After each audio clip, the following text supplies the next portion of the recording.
Vici, very heavy setup on that, down on that B site as well. They're aggro towards the toilets, and Kaze, he's going to meet a couple of T's coming through here, but only Glocks.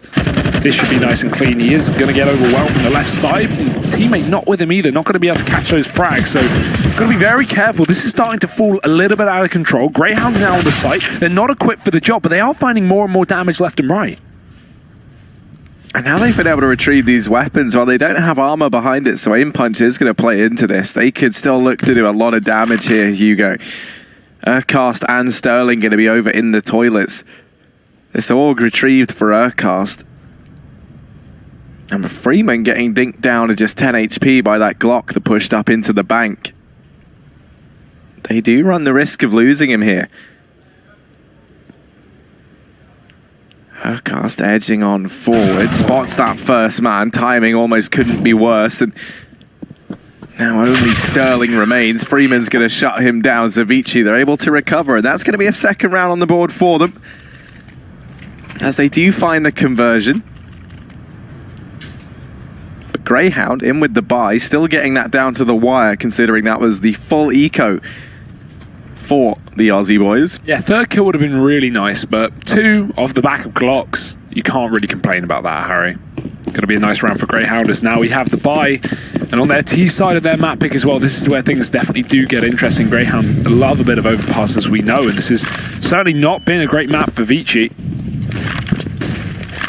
So already Kaze starting to fall back, as Greyhound establishing control towards these fountain and long positions, and a triple rotate coming up towards A. Vici going to move Orman into position, try and bolster this A site defense. Kaze flashing through, but he actually gets blind off that.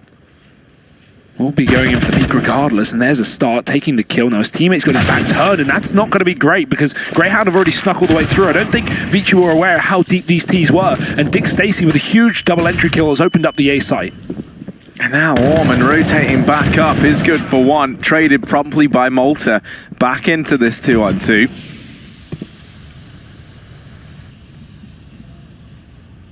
Freeman, the man who has just been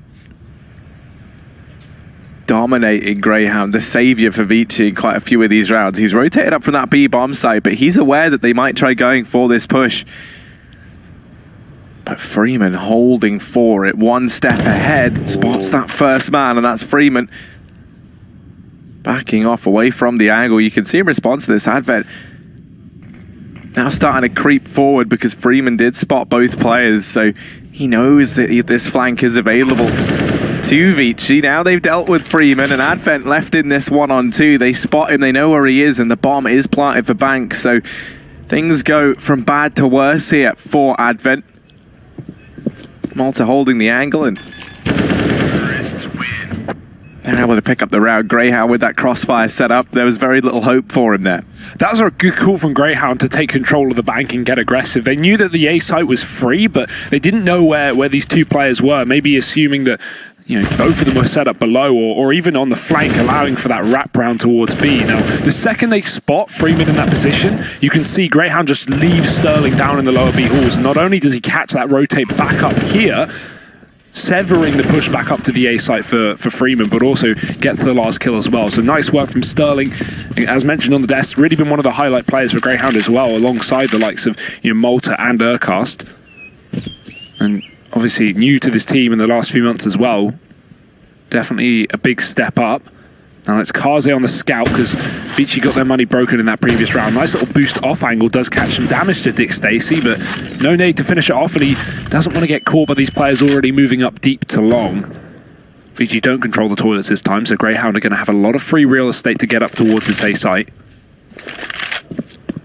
Only 2 players here on A this time, though, and Greyhound, they've already given up on long. They've posted a man in position. Urquhart's going to hold for the re-aggression. Now, Greyhound still have a man down connector, so they know that they're not being flanked, and they do have that option to rotate down towards B if things don't go too well in the toilets, but they're being very methodical, taking their time to get through this portion of the map before they hit that A site. And Vici even rotating a third man up as well is going to mean that, while they're only on pistols on 3 of these players, they still have a very good chance of getting some damage off.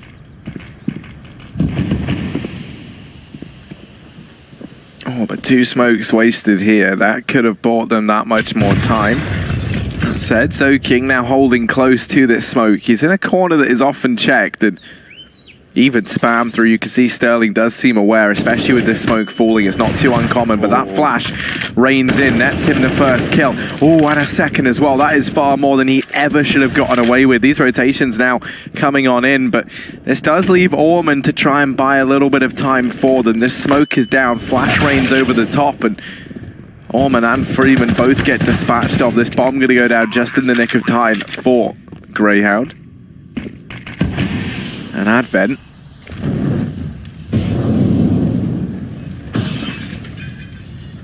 Now trapped on the other side of this smoke. He wishes he could find something, even if it is just a rifle to get away with, but that nade will seal his fate. He backs off, and Grayhound going to be tying things up early on at 2-2. Given the weaponry in that round for Vici, I love the re-aggression on short. They initially play passive up on that A site, giving a lot of room to Grayhound to take control of the toilets, but once they do, Vici re-aggress at the 35-second mark and start throwing down the smokes. Now, as you mentioned, 2 smokes wasted on short. If they only threw one at a time, they could have easily won that round, because Grayhound only had 4 seconds left when that bomb was planted. And even, knowing so much to play around the edge of the smoke, I think it was Zoking who waited for these Ts to set up utility towards A. The second he hears the click of that smoke, gets flash through, gets a kill, but Vici won't convert it into a round. That being said, only an eco, they find good damage, so going forward, it's another one of those just pistols to play with as they allow Grayhound to take 3 after this tactical timeout. But we are then going to have the full buy. The only question mark being in this AWP, I don't think Vici are going to have the money for it so early on into this game.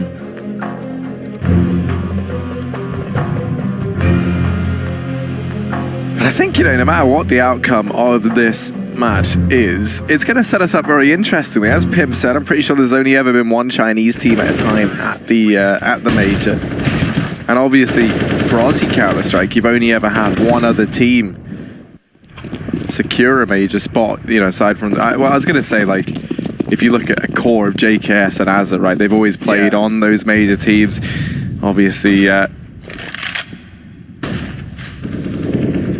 we've had one other. A bit of a boost assemble down here towards B. So either way, there's a lot of first times. Also trying to secure a bit of a foothold down here at the B-bomb. So has Dexter with him. 2 players clearing out connector. That's going to be Aircast and Dick Stacey. Sterling securing a foothold in mid. Grayhound just spreading out, taking this default as... Now that they've maintained this presence across the map, they've made sure Vici haven't gone aggressive, haven't worked into any of these aggro angles. I think one of the big points you're talking about, just to add on to it, is it's cool that one of these teams is going to make it, because it's no longer reliant on the old guard, right? You don't have just Renegades or just Tyloo. It's great to see, 10 players here. None of them ever touched a major before, and 5 of them will be. So that's always a cool story. And showing how these regions are developing, are improving over time. Now Grayhound is trying to sell this fake. The issue is Vici have aggressive short control, so they know very well that this is going to be the B play after all. The issue is they are still A, so rotation having to come through, and in this time Grayhound have already found their way within B. There's one man to challenge, and that's Freeman on the USP, but close in the pit. Dick Stacey finds it. 15 seconds here as Grayhound should be fine to get the bomb plant. They have so much control. Crossfire not doing anything for Vici, and Urkos finds 2 more. So nice clean round from Grayhound so far. They've just got the flank to deal with. It could be a bit of a surprise, but Orman makes noise, and Dexter is ready for it. So 3rd round taken for Grayhound as we expected, and so far looking flawless.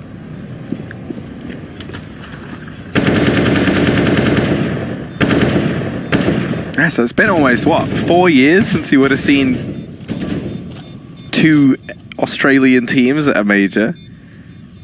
Alternatively, I don't think we've ever seen 2 Chinese teams.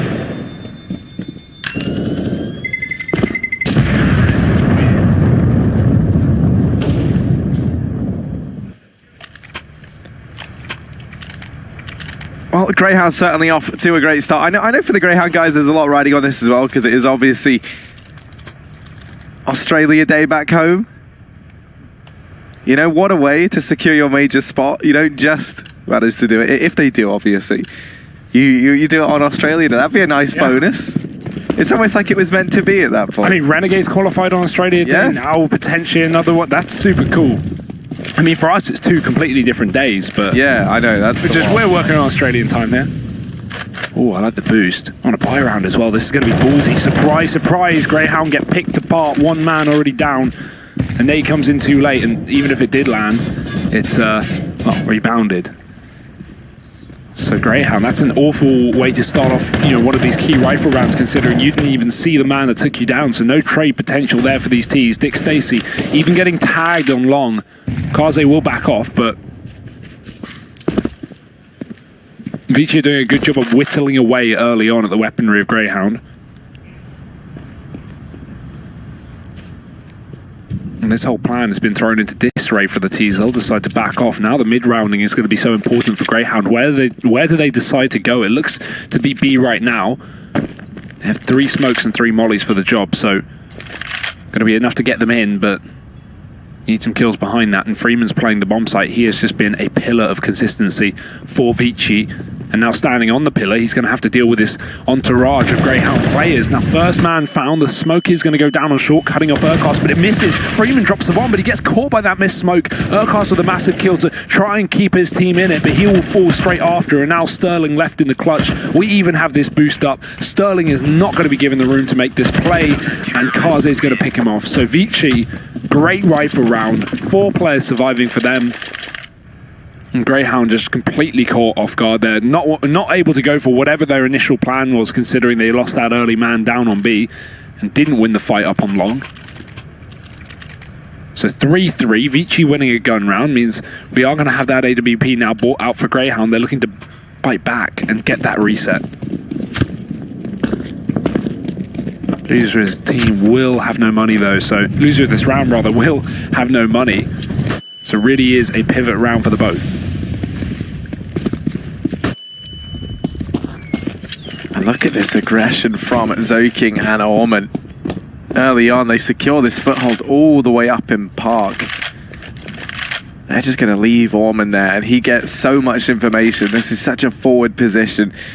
You do have Zoking left up on A just to keep an eye on that push out from Connector, and that is going to be the right call to make on his behalf. As Grayhound are making the decision to try and take this portion of the map early on.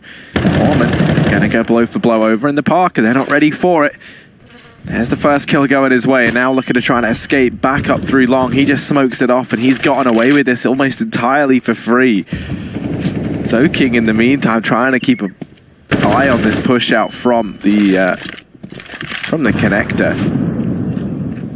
He will successfully hold back Grayhound for the time being, but they've at least dismantled this early aggression. They've dealt with that.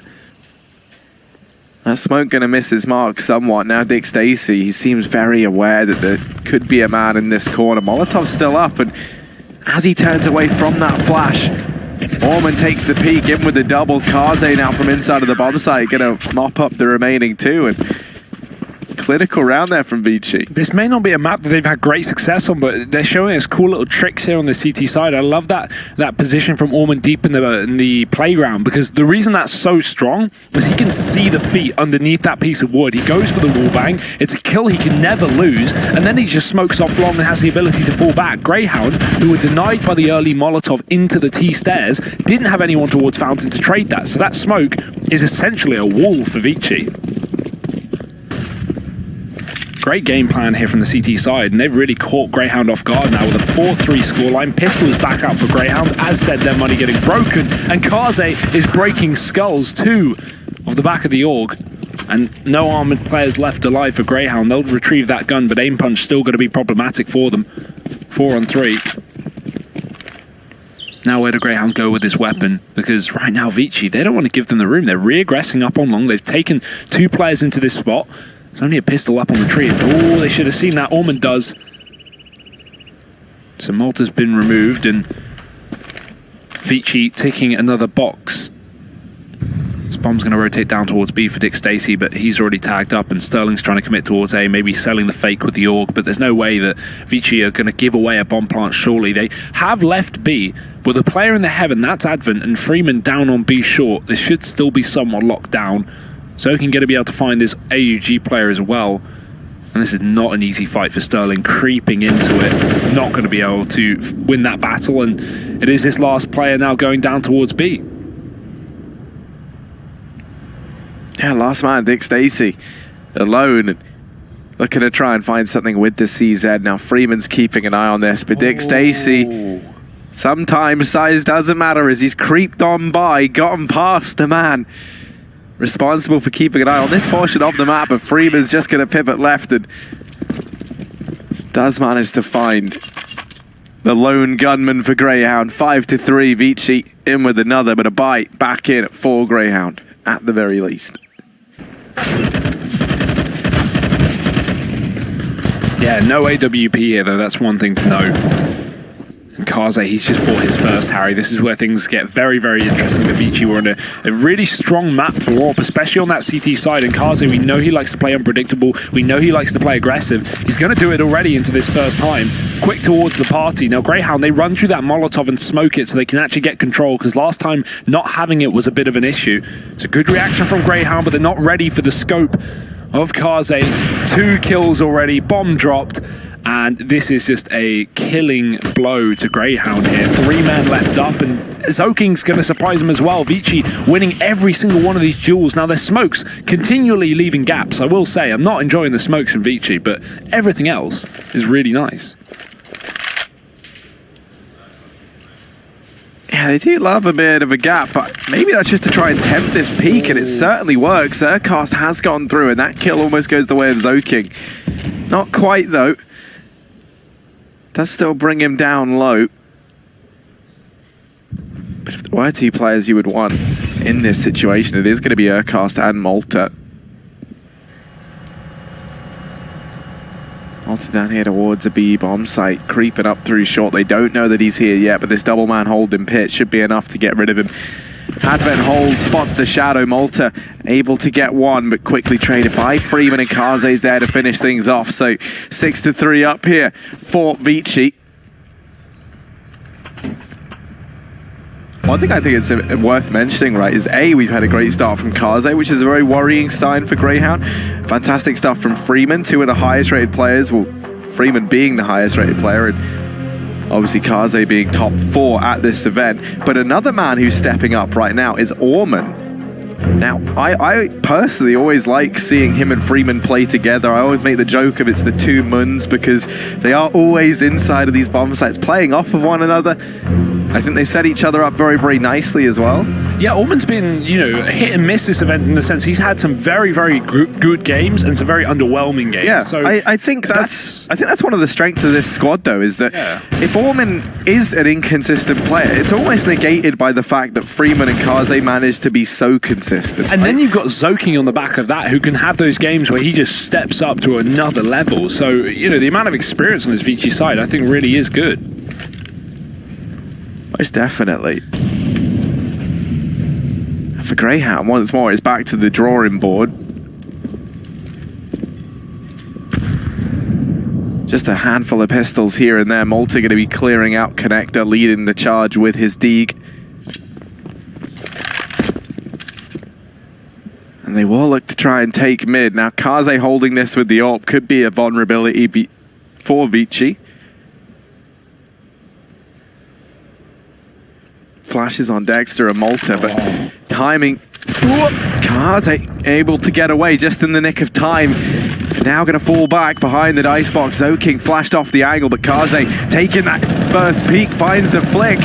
They do manage to deal with Kaze, but they don't deal with Zoking, and he's going to find himself 4.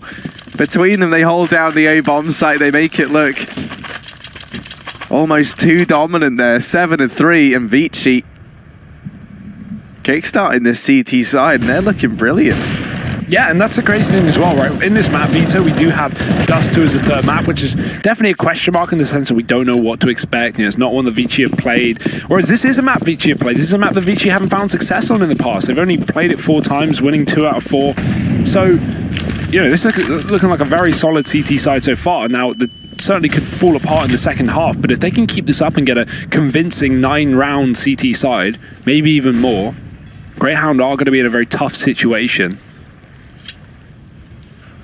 AWP is here for Sterling again, but with Kaze really kicking into overdrive at the start of this game, it's not going to be an easy battle for him. He's going for the early jump, trying to get some info towards these toilets, and that's where Kaze is sat with Sterling on the other side. We have this double setup from Vici. Kaze drawing the attention in, and then Zoking finding the second kill. That's what you would assume.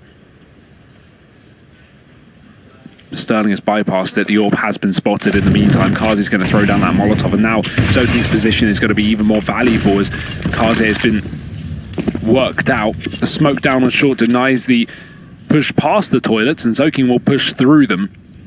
Getting so much info for this as well. They are going down towards B, and there is a man watching it, but Zoking's going to get the info at least. 40 seconds here. Grayhound stuck between two bomb sites. They want to get this kill, but they also want to hit B. That's the issue, and Zoking will not let them have either. Both kills from Zoking. Bomb dropped, and this round again from Grayhound, who had two players down towards B, has been thrown into a big question mark. 3 on 4, 20 seconds, and they're running into two players. Out in the pit really does heat things up for Freeman, but there's Advent in with one. Freeman trying to hold his ground, but he's been brought down low. He still manages to drop Urkast despite being on just 5 HP. Vici Gaming up 8-3. Looking good for Vici right now. And some of these setups have just been so different and refreshing to see. Now, obviously, not everything they do, but Vici have been doing a great job of pressuring Grayhound in the right moments in the round. When we're hitting those 40-second marks, when Grayhound are thinking, okay, we've got this map control, we can go for an execute, that's when Vici push. That's when Vici get in your face. And Grayhound have been coming down to these last 20 seconds every single time, but that's not been the game plan from the get-go. 1 AK in this round for Grayhound, and already been tagged by the HE grenade of Advent. Heavy setup down towards B as well, somewhat expecting a faster play with the pistols for these Ts. That's exactly what they're going to get. In the meantime, re-aggression on long from Vici, so they have a long point of rotation here, meaning these players on B do need to hold down the line. Flash is going to go in, but Freeman avoids it, and he finds the first kill. Advent already doubling up with him, and Orman, he's even on the side to make matters worse for Grayhound. One player left up, and he won't find anything. It's a clean, flawless round for Vici. They deal with the pistols again. Seeming to be no hassle here for the Chinese. 9 rounds to 3. Another buy for Grayhound, but we're running out of rounds. Yeah, we definitely are. One of the big things to me was, would we have Kaze, Freeman, and then the rest of the gang stepping up and showing this form? Well, Kaze is showing he's keen on the idea of getting back in that major circuit. Obviously, he is the one player in the server who has been at a major. With Flash Gaming, Hugo, I see you giving me a little look. Oh, yeah, okay. Yeah? Yeah. There you go. I knew you would know. I knew you would know. Of course. Never had any doubt. Well, I can't say I blame you for forgetting. It wasn't the deepest tournament run I think we've ever seen from a team. That was Boston, right? That is the one, Hugo. I knew, it's all good. I knew you had it in you. That's why earlier when you said 10 players in the server who haven't been at a major, I was like, eh. You always question me, Harry. At least you called me out, right? We don't want misinformation being... No, exactly. We do not. And neither do Grayhound. They weren't able to spot anything over in mid, so they believe that this B bomb site might have some solace for them. They haven't been able to really find all too much wherever they've gone. And Freeman and Advent have just been so good at playing one and off one another down here in this pit. We've seen them opt to do this in most of these rounds, and it's proven to be very strong for Vici. Dexter's trying to aggress up through short, and he's got Sterling with him. But now the issue is another man's rotated in. That's Orman up in heaven. Now they do manage to drop the first point of contact, but you've still got 2 more down in the pit. And Zoking on this flying crowd. This round should just fall apart from here on in. Sterling left in a 1v4. And while he's good for one, there's that pincer from Vici. Zoking, the man on the wrap. And I'm actually really liking this double man hold. Down in towards Monster. Yeah, it's that contact play, right? You have Freeman holding the tunnels, waiting for the first man. He gets a kill, he then hides, and that's when Advent peeks out wide. I mean, one thing I will say is, it's not the most uncommon thing to see the double play down a pit, but it is uncommon to see it played every single round. Yeah. And one of the biggest reasons is just because, usually there's so much utility that pours in through long, is it can be very, very difficult to hold that double man pits up because you don't really have anywhere to go when the flashbangs do raid in. And from Grayhound there, we just saw that was a lot of dry peaks into the bomb site, one after each other. In case you're wondering how dominant Vici have been looking in these last few rounds, Freeman approaching $16,000 to his name, so he hasn't died in quite some time. Grayhound going to be aggressing in towards this A bomb site. Heading into this, when they picked Overpass, I was looking forward to seeing how this would shape up. I thought we'd see some exciting strats maybe we hadn't seen yet from Grayhound, but right now it has been rather run-of-the-mill. Just these standard A plays, B takes. Once more, it's just going to be the smokes down to allow this push up and work some of these pistols close. Orman going to find a lot of damage through that smoke, but the bomb does manage to go down. Things are looking good for Grayhound here. They have a little bit of time now to try and set up in these post plants. Kaze going to get found by Dick Stacy, but Orman immediately replies with two of his own. Sterling and Malta all that remain, and Sterling gonna get picked up. Freeman there to finish things off, and Vici 11-3. It's kind of terrifying how good they're looking right now. Yeah, on the map pick a Grayhound as well. This is crazy to see. I think Grayhound had this problem yesterday against Renegades where they would try and go for these slow play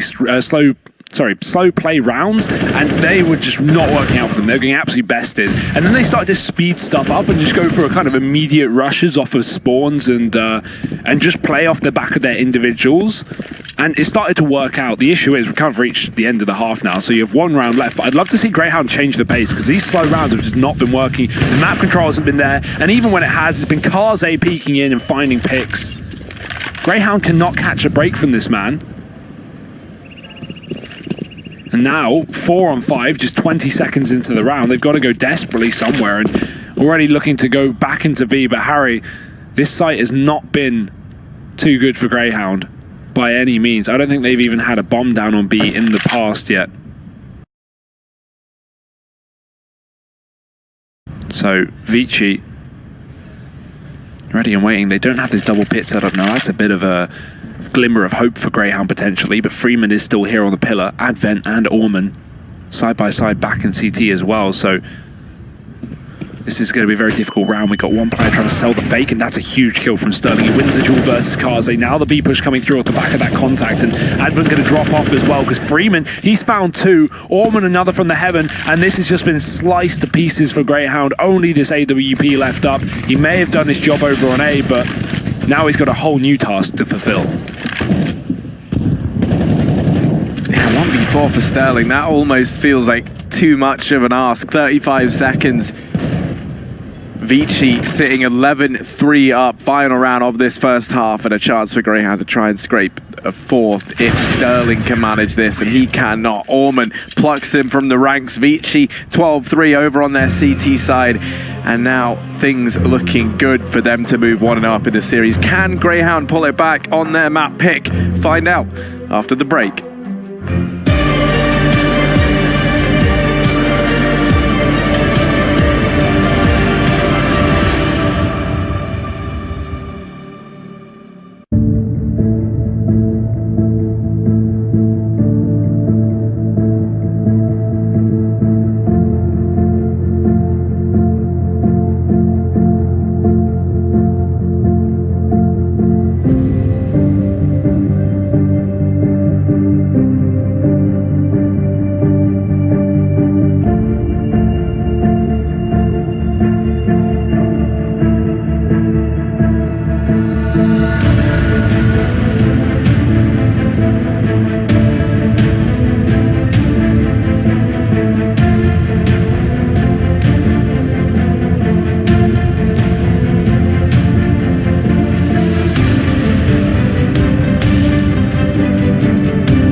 12-3 on the half here for Vici. A very dominant start to Grayhound's map pick.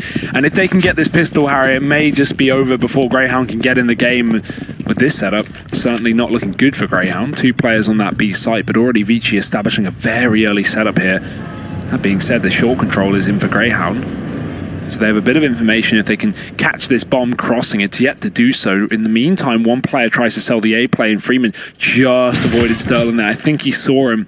So Sterling has got to be careful not to give away this kill, because Grayhound could be sold on the fake, and in fact they are rotating back up towards this A site from the connector. Gives a lot of room for Vici to hit B. The short spot is there, but I don't know if Malta even saw the bomb. So now Vici running into the B bomb site. They've just got to be careful about this connector, and Orman, he's already started off 1 kill. Trade is in, but this bomb plant can come through. Oh, Sterling dispatching of Zoking. Advent going for a very open bomb plant, and Kaze in with a double. Far more than he ever should have got.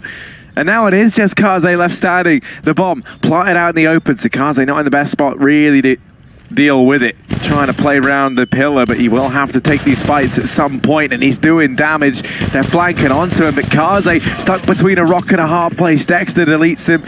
Takes them a little while, but Grayhound will find the pistol here in the second half. Oh, terrifying. Absolutely terrifying. But great work from Dexter to start that off with a 3-piece there for Grayhound. One of the things we were talking about during the break as well is Urkos, he's off to a slow start. I don't want to say it's a slow start, he's top fragging, but I think, you were saying, one of the reasons that Grayhound certainly haven't been having the success is we don't have those individual players stepping up to the same level that they have during this event and not being able to out-duel Vici. So confidence 3k from Dexter into this half is going to give Grayhound a bit of room to work with. So 4 rounds here on the CT side, and rifles board up. We have that 1 AK on Freeman and pistols across the rest. Vici really relying on Freeman to open up, but he's 17-5, Harry, so he's not been doing too badly. No, he definitely hasn't as Freeman. He looked stellar in towards that B-bomb site on their CT half. Now,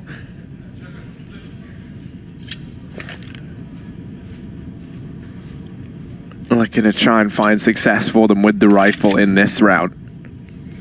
They clear out connector early on. Freeman going to start to wrap towards the long position. No one there for Grayhound. Bulk of their force is going to be back at this bomb site. Dexter holding close at short. Might get pressured in just a moment. Does have support from inside of the bomb site.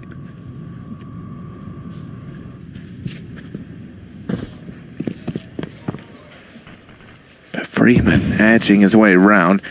That smoke going to fall, and that's enough for Dexter to decide to back off the angle for the time being, and that will be the right call to make. Lots of players on the other side of these walls.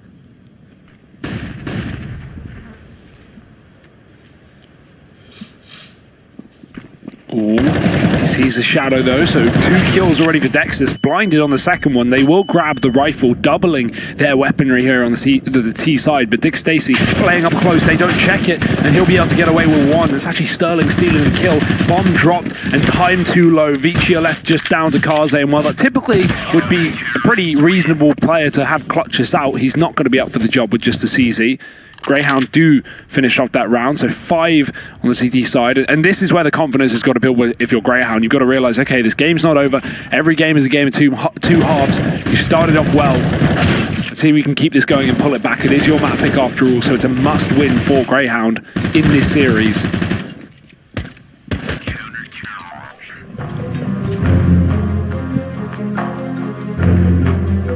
And one of the things that we've noted about Vici is, in spite of strong performances from Freeman and Kaze, it is over on this T side where things feel like maybe they slip just a little bit.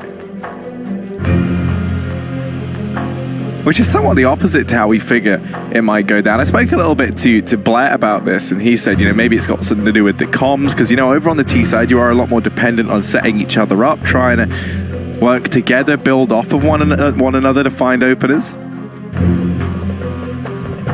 CT side, you can just hold your angles, sit back, play your own game. Frag out. Exactly. Sit back, frag out. That's the 2 things you have to do in life, Hugo. In that order. There is a third, but it's not meant for today. fast connector play here from Vici. They do get mollied off immediately, but Grayhound falling back towards the A site after just a few seconds. 2 players here in a triple setup down on B. Pretty standard stuff for the likes of Grayhound. Vici already being afforded a lot more control than Grayhound were in the start of their T side. So connector cleared out. Vici gonna bail out from A, go back towards his lower site, just establish early control to make Grayhound sweat. Will eventually be that lower play though, with just Malta on the other side, holding for contact. Urquhart's watching short. And we do still have a lot of utility, but Vici going to crawl all the way down the tunnel before the flashes go through, not giving Grayhound the time to react to this. Malta does get caught in the middle of the site, and 2 entry kills from Vici. This is spelling disaster for Grayhound. There's that tag team duo that I spoke about, the 2 mans of these two, of Vici rather. Orman and Freeman opening things up. The bomb goes down, and Sterling and Dexter, all that remain, they've just got to save. Pretty gut-wrenching call to hand that 13th round over, but you really don't fancy your odds in the 2-on-5 retake. As once again, Vici look towards the 19-year-old rifler from Hong Kong. English speaking, by the way. Is that an advertisement? It is an advertisement, yeah. I don't want him to leave this team right now, though. This team is looking very, very interesting, considering how not many people really expected much off of them coming into this event. They struggled in their opening game, and I think a lot of guys wrote them off, me included. But since that first matchup, they have really come into their own. Yeah, it was when I saw the few switches that they had coming into it. Obviously, you had Kaze move in from Flash. You had Freeman added to the roster. You know, then it became quite an interesting one for me. Yeah, I definitely questioned who the stars were until I saw them play. Right, like it's very clear once you watch them on the server. But yeah, I was not aware Freeman was this nutty. No, yeah, I think that's definitely fair enough. Obviously, he too is back in. Well, I mean, he's had a bit of a. He's been with Flash and Vici, pretty much just those 2, and then the culmination of the 2 back when they were Vici Flash and Flash Vici. V Flashy E. Yeah, it's all over the place, but no, I mean, they were definitely the 2 I was going to be looking towards, but I didn't expect them to play this well. And the other thing is, I didn't expect them to play off of one another so well over on this Vici side. Especially with the communication, right? Being from different countries, you know, like having 3 Chinese players with a Hong Kong and a Malaysian player. Definitely, you know, looked like maybe the Tyloo effect, the issue of not having that communication being perfect. Now, in this round, Kaze just opened up a double onto B, and, well, we talk about it, Freeman runs up on A and finds his own kill. It's only Dick Stacey and Sterling left up, but those players might be enough to conquer this round. Vici left to just Kaze, and he found himself a 1v1, knowing the enemy is on the other side of the map because Sterling just killed his teammate. So a bomb plant down and a flank coming through for Sterling. I don't think Kaze is aware of this rotation, and it could catch him off guard. That smoke is perfect though, and Sterling is just trapped on the other side of it. Kaze hidden right now. Has given up short, and Sterling, he's gone right through this smoke, but they've bypassed one another. Sterling is going to check it. Oh, Kaze, the perfect timing. Oh, back to back, and Kaze turns around. His spidey senses tingling. The timing is picture perfect for Kaze. So unlucky for Sterling. And what a devastating way to lose that round in the 1v1. Did Sterling reload or something? That looked like he was reloading. He got caught jumping as well. I'm not sure what happened there, but what a round from Kaze. These guys are neck and neck on 20 kills, both trying to be that top performer for Vici. And yeah, caught jumping Sterling. I mean, also, it looked like he saw him at the corner of his eye, but like it looked like Sterling saw Kaze first. Kaze backed around that corner. Definitely did. But I don't know if Sterling just got 4x3. It's super hardcore. Because it was right on the edge of his screen. I think it's like one of those rounds where you don't see him, but someone on your team does, and they call it because you're so tunnel visioned on your crosshair. And someone calls it, and you're like, oh, I have to react here, and I don't even know where he is. But who knows? Either way, a huge clutch round for Kaze has really opened up this game to end before it can begin for Grayhound, because now, left to full pistols, playing for that overtime. They're getting, already swarmed up on long. Freeman's found himself too. Kaze's trying to run ahead of him to steal the kills away. Malta, Urkost and Dick Stacey. The 3 players left up here for Grayhound.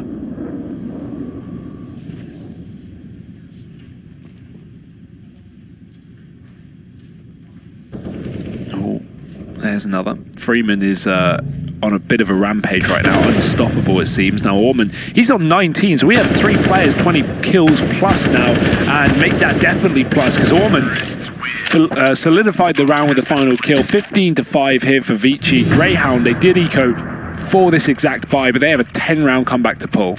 And here is the most terrifying thing now for Grayhound, right? A team, by the way, who has looked so good throughout the entire minor thus far, has sent home multiple Asian teams. We saw them beat the likes of MVP, sending them home. We saw them beat CyberZen and send them home. The only beast they weren't able to overcome was the beast that they're so used to being compared to, and that was Renegades. And the other Aussie team already securing their spot at the major.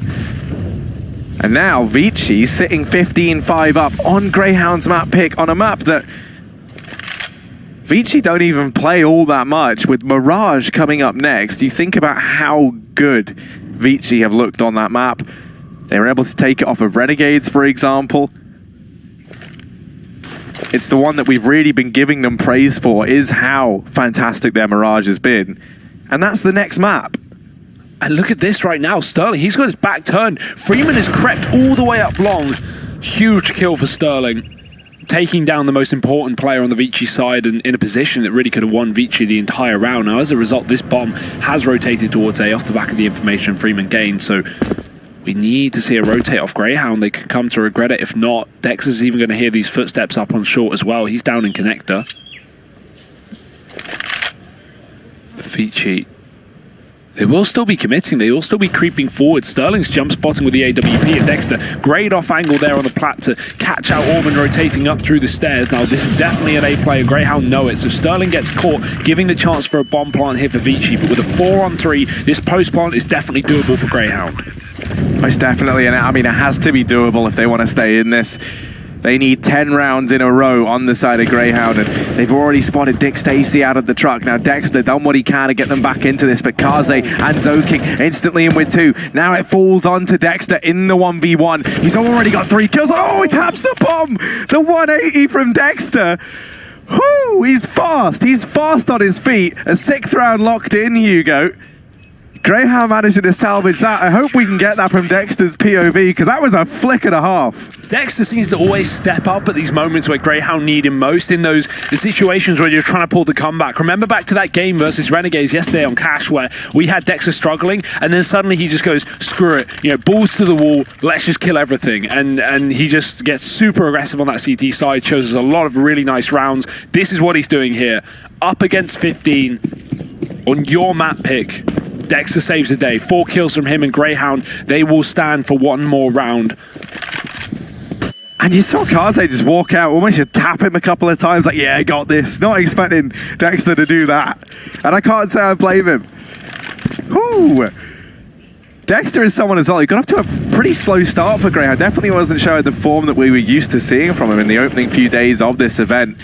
He has definitely found his footing. If you think back to the matchup yesterday versus Renegades and now this one here, we are starting to see the performances we like to see, but oh, speak of the devil, Dexter gets caught out by the timing down in mid. Advent in with the double. That flash was perfect from Vici, blinding both players in the toilets. And that's been something we've been commending them on so much. These flashes, his ability to play off the back of each other, the teamwork has been so good, and Advent is continuing. There's a reason they used to call some of these guys, or some of them used to play for flash gaming.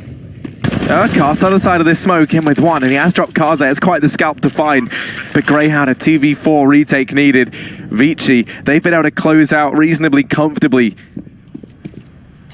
with a man disadvantage. So now sitting 2 men up. Grayhound, this has to be the most flawless retake we've seen from them yet. Malta lining up this flash. It rains in. Urkast doesn't check close. Zoking will find the double, and that is Vici. 16-6 on the map pick of Grayhound. They're going to move 1-0 up in this series. Mirage coming up next.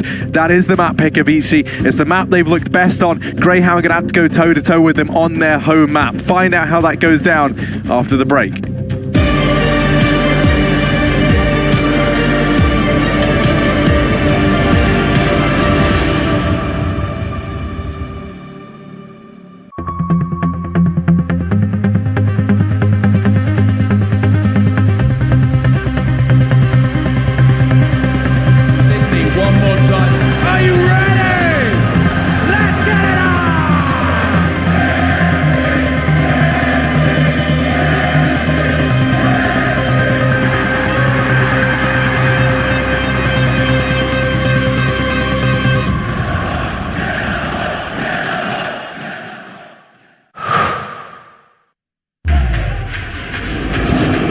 Think he can't clutch through a smoke while recording in full resolution and streaming the play to the world? Watch this. Counter-terrorists win. Think he can't get famous in a flash? Like become your own meme famous? Watch this. Think he's been there, done that? With Intel Core i7, he's just getting started. Game, record, stream without compromise on Intel Core i7.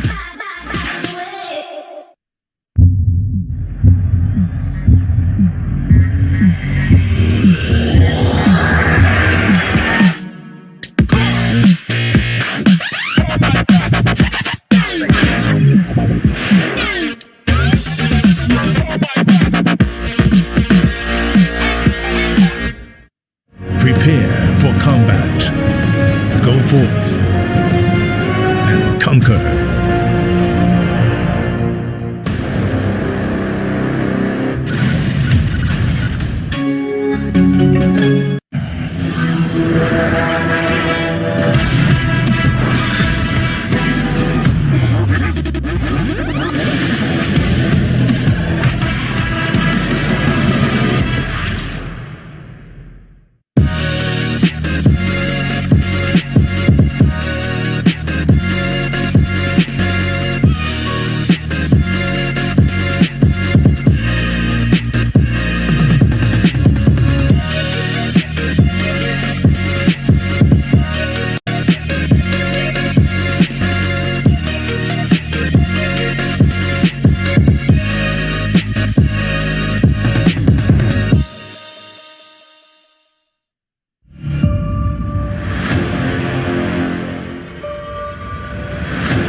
Vici Gaming proved too hot to handle for Grayhound on Overpass. Their map pick, and already we're starting to doubt what can be done here. A fantastic performance from Vici on Overpass, but we spoke about this in the pre-match, right? The fact that Overpass is such a good map for Grayhound. Usually they're very well rounded on it, but they just didn't show up. What the hell went wrong? Because even if they lost, right, I did not expect it to be a losing by that scoreline. That's just baffling to me. That is baffling. I mean, Overpass, as you said, is a map that Grayhound likes to play a lot. A map they normally have a very great fundamental on. The T side seems to be all right, where they really thrive. The CT side. The fact of the matter was, though, that the T side this time around was so horrible that they didn't really leave themselves any chances of getting into a rhythm on the CT side. Vici Gaming playing some of the best Counter-Strike I've seen them play ever. You know, this is not a team that I watch a lot, but what I saw here on CT Overpass, that was very decisive. That was very controlled. It seemed to have a plan. You know, there was even flashes being pop flashed out of Monster. There was pushes towards A long. They seem to have a clear plan of how they wanted to disrupt the play of Grayhound. So whatever that comes in to be just pure preparation, or that's just them being good on the fundamentals, I can't really judge. I think this was one of the best games I've seen Vici play so far. Absolutely, but despite the aggression, you had certain moments where Kaze pushing up Fountain all alone against what you should expect to be full eco, and there's no one to back him up. There were moments where little questionable moments here and there, but then again, like you said, majority around the CD side, aggression, but it was controlled, funneled aggression. It wasn't like just running out and, you know, all alone trying to go for frags. And I think that's where Grayhound kind of got caught off guard. They seemed to kind of lose their rhythm, like you mentioned. They didn't know really what to do. Many of the times they're just getting shut down, multiple sprays coming in from Vici Gaming, and also got just like everyone stepped up, right? Freeman, Kazi, the two usual suspects, but Omen had a great game as well. He was fragging up there with these three guys. Advent in-game leader didn't have to do much. Zoking had his moments as well. Everyone was firing on all cylinders, and if you just look at Grayhound, no one really got going. Sure, we had Dexter like getting a clutch here and there, trying to delay the inevitable, but in the end, it was just not enough. What really got me going was, as you said, you know, there was a lot of aggression, there was a lot of fundamental great play, but there was also a little bit of passive hold sometimes. They knew when to fall back, they knew when to play the numbers and actually play, you know, some solid fundamental Counter-Strike. That makes me believe that China #1 may actually be a true thing right here. It certainly could be, right? At least the number 2 is top for this minor. The question is now is, what does Grayhound do going into Mirage? Because we're looking at a Vici that certainly hasn't looked like any iteration of Vici we saw across this minor. They completely forget that they just played the first map Overpass here. This could be the case of them not waking up at all, as we saw with Renegades yesterday. This could be the case of them feeling the pressure getting to them, right? This is a match where they're coming in, they're playing for a major spot, they're playing to get the stickers, and they know they're the favorites. They're playing a team from China. They don't know too much about a team that is not rated that high, you know, by anyone actually, but a team that is actually showing up right now. So they forget everything about map 1. They go into map 2 and they start to play their game. I don't want to see them play scared. I don't want to see them move away from what we see from them do so far on Mirage during this tournament. If they play up to their A game and if they find their groove, find their rhythm, I believe they can make it competitive, and it should go to a 3 map as well. Yeah, absolutely. If you look at Mirage, it is a map they play against Renegades as well. They know what to do on this map, right? The same thing with Overpass. We were talking about this. They're just playing with Overpass. They were like, we're comfortable in Overpass. We're the better team here. Even though Vici can play it, we are the better team. Didn't quite pan out that way. Like, I completely agree with you. Forget it. These guys have in these scenarios multiple times. Remember yesterday on Cash, they were down 15-6 and they grinded all the way back to 13 rounds. They have what it takes. I think you just forget about it, like you mentioned, and just like start afresh. I think they still are the favorites here. Problem is, though, Mirage is another map where, especially on the CT side, you can be super aggressive. You can do some B pushes with an AVP, for an example, try to gain control over that area. A lot of mid plays, a lot of mid contestants, so to speak, and you can also push into A apps or push down slope or flash them down there. There's a lot of stuff to be done on the CT side. So if I were Vici Gaming, I would not stop. You know, I would play into the mind games here, maybe play a little bit passive in the beginning, make Grayhound second doubt themselves, and then come in with the full aggression, with the flashes and with the team play. We saw them have an Overpass. Now, the fact of the matter is, Vici Gaming have shown us they can play some solid fundamental Counter-Strike. Yeah. So they should not move away from that at all. They should remind themselves of what they just did here is one of the greatest performances we've ever done. Let's keep continuing. Let's keep communicating. Let's keep flashing for each other, and let's keep rattling out these Aussie boys right now. Now, we've got to look at this really and just say, could this be the end right now? Could this be a 2-0 for Vici that most people would have never predicted? Real quick, guys. Yeah, here's the thing. Even though I still think Grayhound are favorites here, I would not be too surprised if Vici just closes out, because Mirage is a map that they are very comfortable on. Kaze with that AWP, or sometimes with that age, with the AUG of his towards CD spawn, for example, it can just be a nuisance. At A bomb side could be a problem. And also, the aggression coming out from these guys, that Kaze, he'll be towards CD spawn, he'll be towards mid. That AWP of his is a deadly force indeed on this particular map. And we saw him going going off an overpass, right? It's going to be a problem for them. We need all the star players in Grayhound to really step it up. This is going to be a fist fight. Let's be honest. I definitely agree. And I mean, we have two players right now who are playing at their absolute best. Casey and Freeman, we talked about it already. He's backed up by Omen as well, who's playing super, super well. So we have three players right now from Vici Gaming who's playing some of the best Counter-Strike individually they've ever played. So for them to stop that, for Grayhound to stop that, they need to be playing as a team. They need to not give them too much space to sort of like unfold as an individual in that regard. And it's going to be a big task for them to stop it, especially on a map like Mirage that offers a lot of possibilities for individuals to go off. Oh, yes. Well, let's see which individuals do go off in this next game. It's Mirage coming up, and it's do or die for Grayhound. This could be the end of their road. They need to fight back with full force. We're going back to the troublesome duo of Hugo and Harry. Thank you very much, James. Mirage, that is the map that we're about to head into. Grayhound Gaming versus Vici. And we already see Vici sitting 1-0 up in this series right now. Mirage has been a very comfortable map for this Vici Gaming squad. It's one that they've been able to take versus any opponent they've played it against thus far.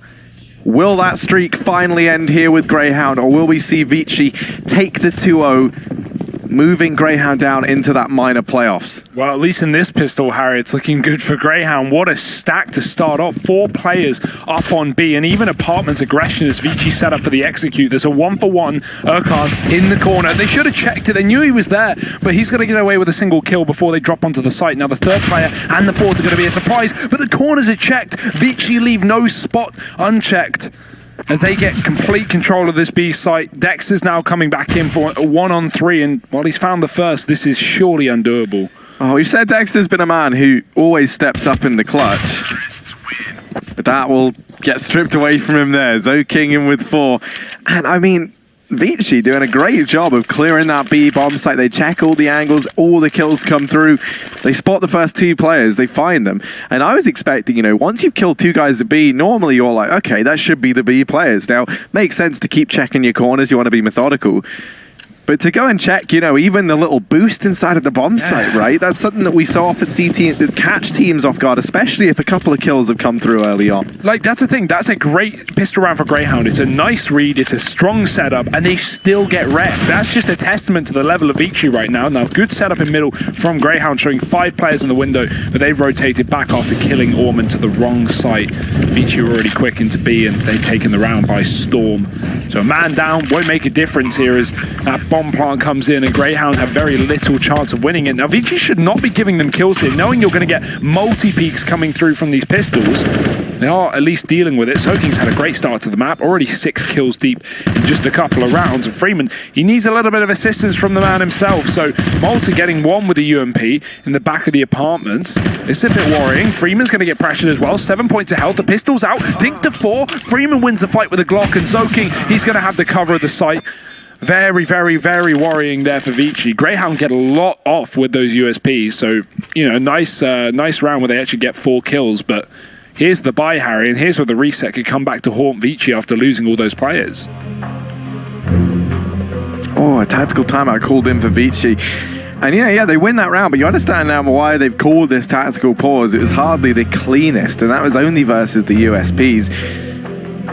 Now, what would be even more devastating if you are Grayhound? You do so much damage there, you don't allow Vici to build up money, right? You've kept them down in the dumps, you've set yourself up nicely to find something here, and potentially, you know, look to tie things up 2-2. If you're able to do that much damage with the USPs and then just get wrecked in this first buy round, that is heartbreaking. So let's see what they can do. You've got the AWP out on Sterling, rifles across the board. They've poised themselves in a very good position to chain together a couple of rounds if they pick this up, thanks to all those USP kills in the round prior.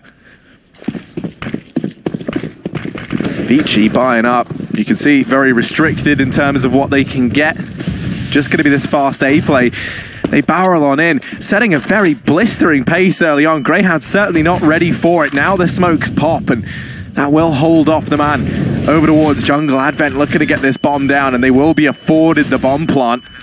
A 5-on-5 retake ensues, Vici having plenty of time. 3 players going to duck out of the bomb site and head down toward ramp. Now there's plenty of utility left for Grayhound, but you take a look at this with Freeman and Orman, the double Muns, going on this flank all the way through mid. This is so tricky for Grayhound. Yeah, that bomb's already halfway gone as well. They need to get on the defuse with no kit. 2 kills already being found from Vici. The fast flank is in play, and Freeman is just flexing on them on the A site. 3 rounds for Vici, and not a single death in that post plant either. I mean, Grayhound coming in with no kit on the retake was certainly going to make things difficult, but boy, they did not expect that. What a clean round from Vici. And the crazy thing is, Harry, we've seen such dominant T-sides from this team on Mirage consistently throughout this event. They've been taking 7-8 round T-sides every single time. So one of the things is Asian CS always has this reputation of like, they just do things that are crazy, right?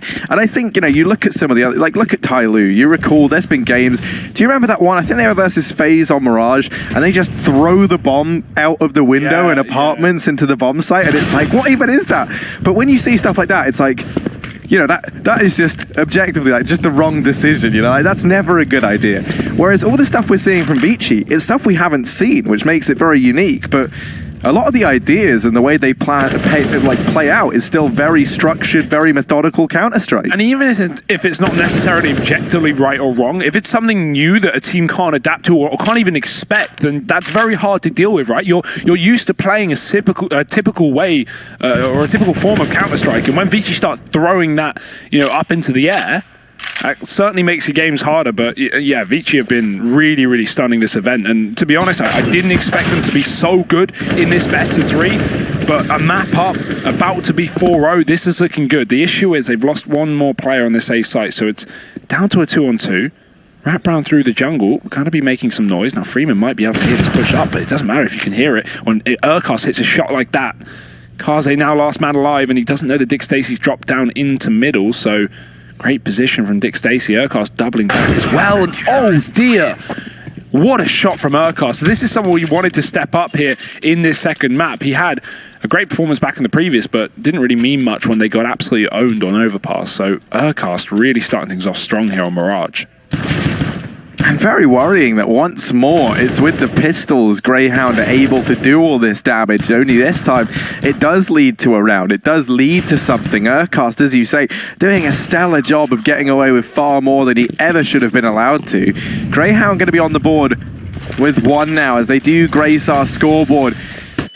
We need to see more from them. Sterling has the AWP, but a missed shot down mid, and Vici now looking to contend for this portion of the map. Now, critically, we don't have the AWP on Kaze. This is something that Vici have always made a point of prioritizing throughout their T-sides. They love to challenge for mid. But they haven't had the money in these last few rounds, and that's as a result. Still, you're still feeling the impact of how close that USP round was in the second, if you're Vici.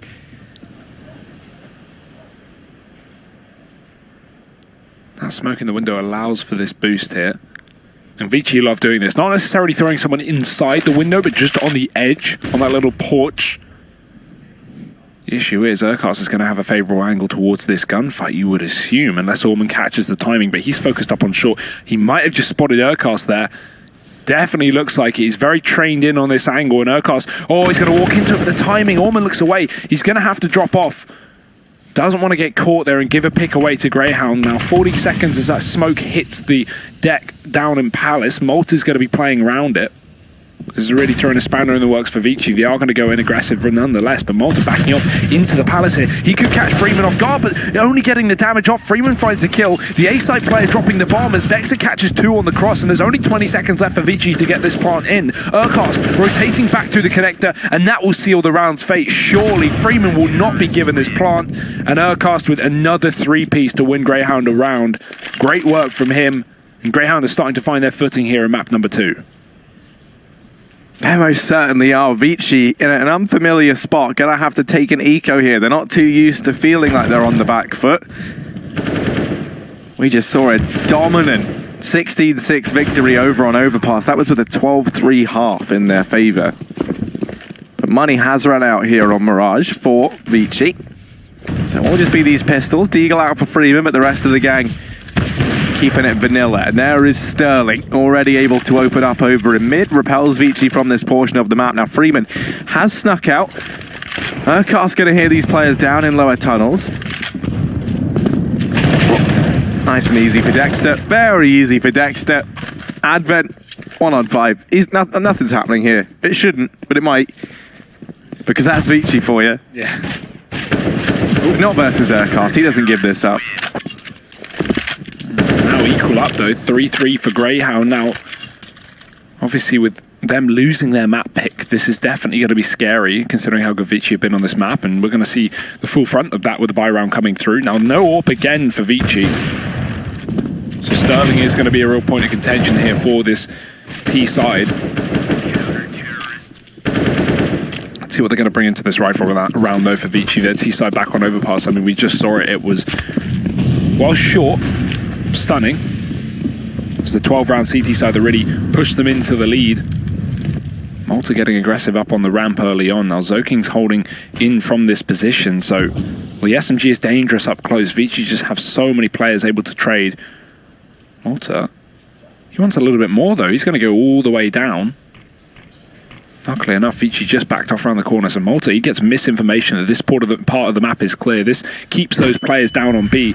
And Malta, he should work out sooner or later that this is going to be the A execute, with Vici moving in to set up utility. Zoking doing exactly that. Smokes for the cross here towards jungle and stairs, and Zoking flashing his way through, knowing that there was at one point a man down close. Now Malta's up by the palace, and he's found himself one. Dexter again, a spray down from him. He's looking so good on this A site. 3 kills from Dexter. The Dexter we know and love in this map now, as Advent's left alone. The smoke gives him the room to try and take this fight to the site, but the flash with the CT spawn might just be his demise. Advent pressure from too many positions at once, and Grayhound will take it away. 4 kills from Dexter there.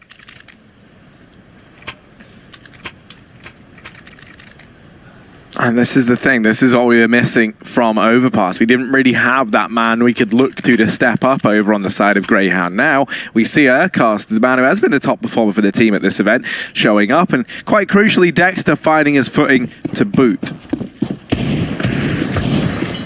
So now, sitting 1 round up, for the first time in this series, Grayhound find themselves in the lead and on the map pick of Vici while they're sitting 0-1 down. Oh, how the tides may have turned, as it is this eco once more over on the side of Vici Gaming. They have control out in middle. Freeman was there. You can see that nade onto Zoking, going to find a boatload of damage, tags him up, and well, just work to soften up this B play. Freeman, he's so good at finding space, so confident as he pushes up through connector. The rest of the players of Vici trying to secure this B bomb site, but Urcast been a reoccurring nightmare for Vici over at short. They have been able to mop him up, and uh-oh, everybody's falling. This flank from Freeman yields 2 kills, and now the pressure's on for Sterling in this 1v3. Only 2 players inside of this bomb site, so Sterling, for the time being, at least, he only has to deal with 2. Spots the man over at short, but his first trying to deal with Zoking. Here's the footstep, and is aware that this flank's coming in, but time ticking down, and Vici will cement a 4th round on the back of that eco. It all falls apart as the flank from Freeman proves to be too much to handle. Sterling gets timed there twice going back in for the retake. That's unfortunate. I'm surprised he even gets away with 1 kill with that man on shore. A good patience to play for the clutch rather than just the one fight, because if he shoots off a bullet initially upon spotting that guy up on the archway, he's going to get repeat. So he tries to get to a safer position and unfortunately isn't able to close it out. Now it's Vici winning a round where they didn't even fully invest, and as a result we've finally got Kaze on this AWP, Harry. Something we've been waiting for. Up in the palace he plays, Sterling down in the connector. So we could see this battle upon the A site. As Vici do set up deep in middle with this underpass control, and 1 man towards the top of middle, that's Advent. So Vici definitely do want to end this round in the A bomb site, and we may have the AWP fight through palace as well. Kaze almost peeking into the site. Sterling there, and he will. Sterling getting away with that frag. And the boost up in window is going to be very well timed indeed. Vici have no one to stop them here, and as I say that, Sterling rotates back into this window room, so flash to middle keeps these T's at bay. Zoking, while he almost had a trade there taking down Dexter, he will just get out of the connector in time.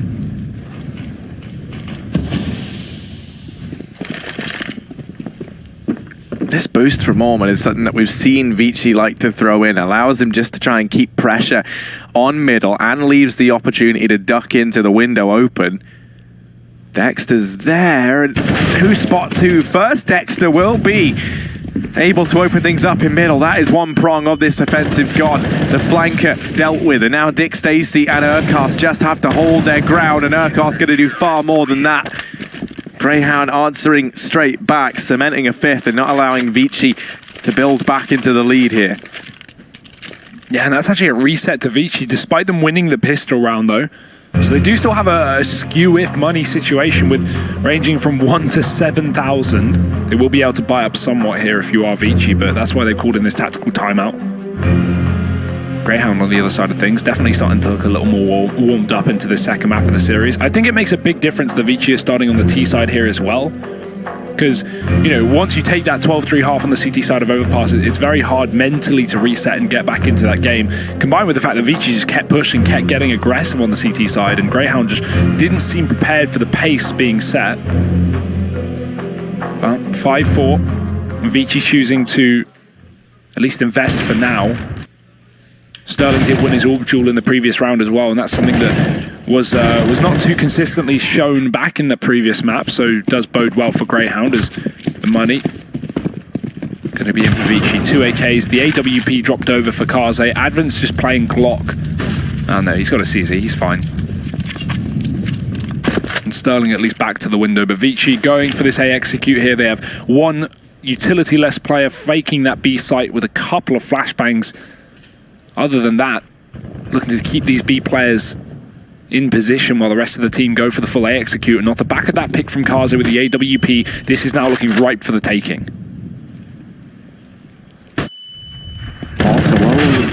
Peek on the back of that flash, and admittedly you're going to get traded straight away, but Freeman is quite the scalp to take if you are Malta in that situation there. Does well to manage one. Dick Stacey is in with another. Urkast in CT, spots the man under Palace, and Zoking tries to plant in that smoke there, and that's going to be his demise. Sterling on the other side of jungle lands the flick onto Orman as they challenge him, and this leaves Kaze, a man already with 2 kills to his name. Up in hand, he needs the 4K if he wants to cement this round for Vici. It was a good start. They had the man advantage, they had the bomb site, but Grayhound, they've ground them down. They've slowed this up. Now they leave Kaze in the clutch situation. Grayhound starting to fall off. Maybe anticipating that this could be the B play, and in the backs of their minds, they might be worried that he's already crossed. Missed shot from Kaze, and now they know his whereabouts. 20 seconds. Molotov going to go in. Kaze attempting to run by, and he will get past, so the bomb can go down here. He's going to have time to pick his plant spot as well, and it's planted for the apartment, so that's likely where we see him head to. Kaze gonna hop up into apps, and now he can just look to play off the bomb, use it to his advantage. No utility left on Grayhound. Kaze's gonna hear these footsteps, knows that both these players are here, and oh my goodness, what is that shot? Dick Stacey able to delete him. Oh, it comes down to the wire though. That is not a comfortable victory for Grayhound by any means. 6-4. Ooh. Ooh, these rounds coming down to the wire every time, Hugo. Yeah, the 1v1s, multiple clutch situations. Grayhound seem to be good at shutting it down, though, and nice of them to at least be able to trade off the back of each other, pushing fast up catwalk. There was just no way that Kaze was going to be able to get that trade, peeking straight back into Dick Stacey. Already on the angle. What a shot that was. So 6-4, Vici's force buy, I guess you could say, doesn't really work out, and that was with a mixed bag anyway, so they're back to pistols. Seemingly no one loved these weapons at this point into the map because they have not been able to get a foothold over the economy on the T side. Dick Stacey, he's getting aggressive in the apartments as well, pushed up very deep with the M4. Urkast going to try and challenge middle because he's got that AWP and connector supporting his top mid. Just misses the timing of the Kaze, who will back off, and oh dear, Freeman's just come out from behind the boxes. Now Sterling didn't know he already crossed, so the timing play catches out Urkast taking the mid control. Dexter's fallen back inside of the connector as well. Sterling has swapped out to watch the Palace. Right now, this is just giving room in middle for Vici to play. And Dick Stacy, the only man here on B, he's going to have to deal with a full-on push coming through. The flashbang is so good, and he's so blind, but so are Vici. They can't get this kill. The pistol's out, and he takes down 2 before the trade is there. The only issue is Freeman is already committed within the bomb site, and he's going to hit all these rotations through the market. Malta's timing is caught out as he looks the wrong way, and that bomb plant is cancelled, but we still have this flank. Freeman from behind, but he only finds a single kill.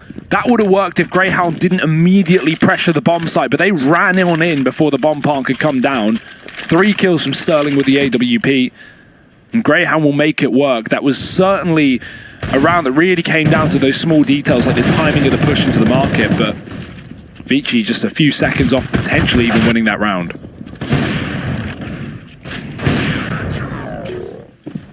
Still, it feels like there's been a real switch up in momentum here between these two teams.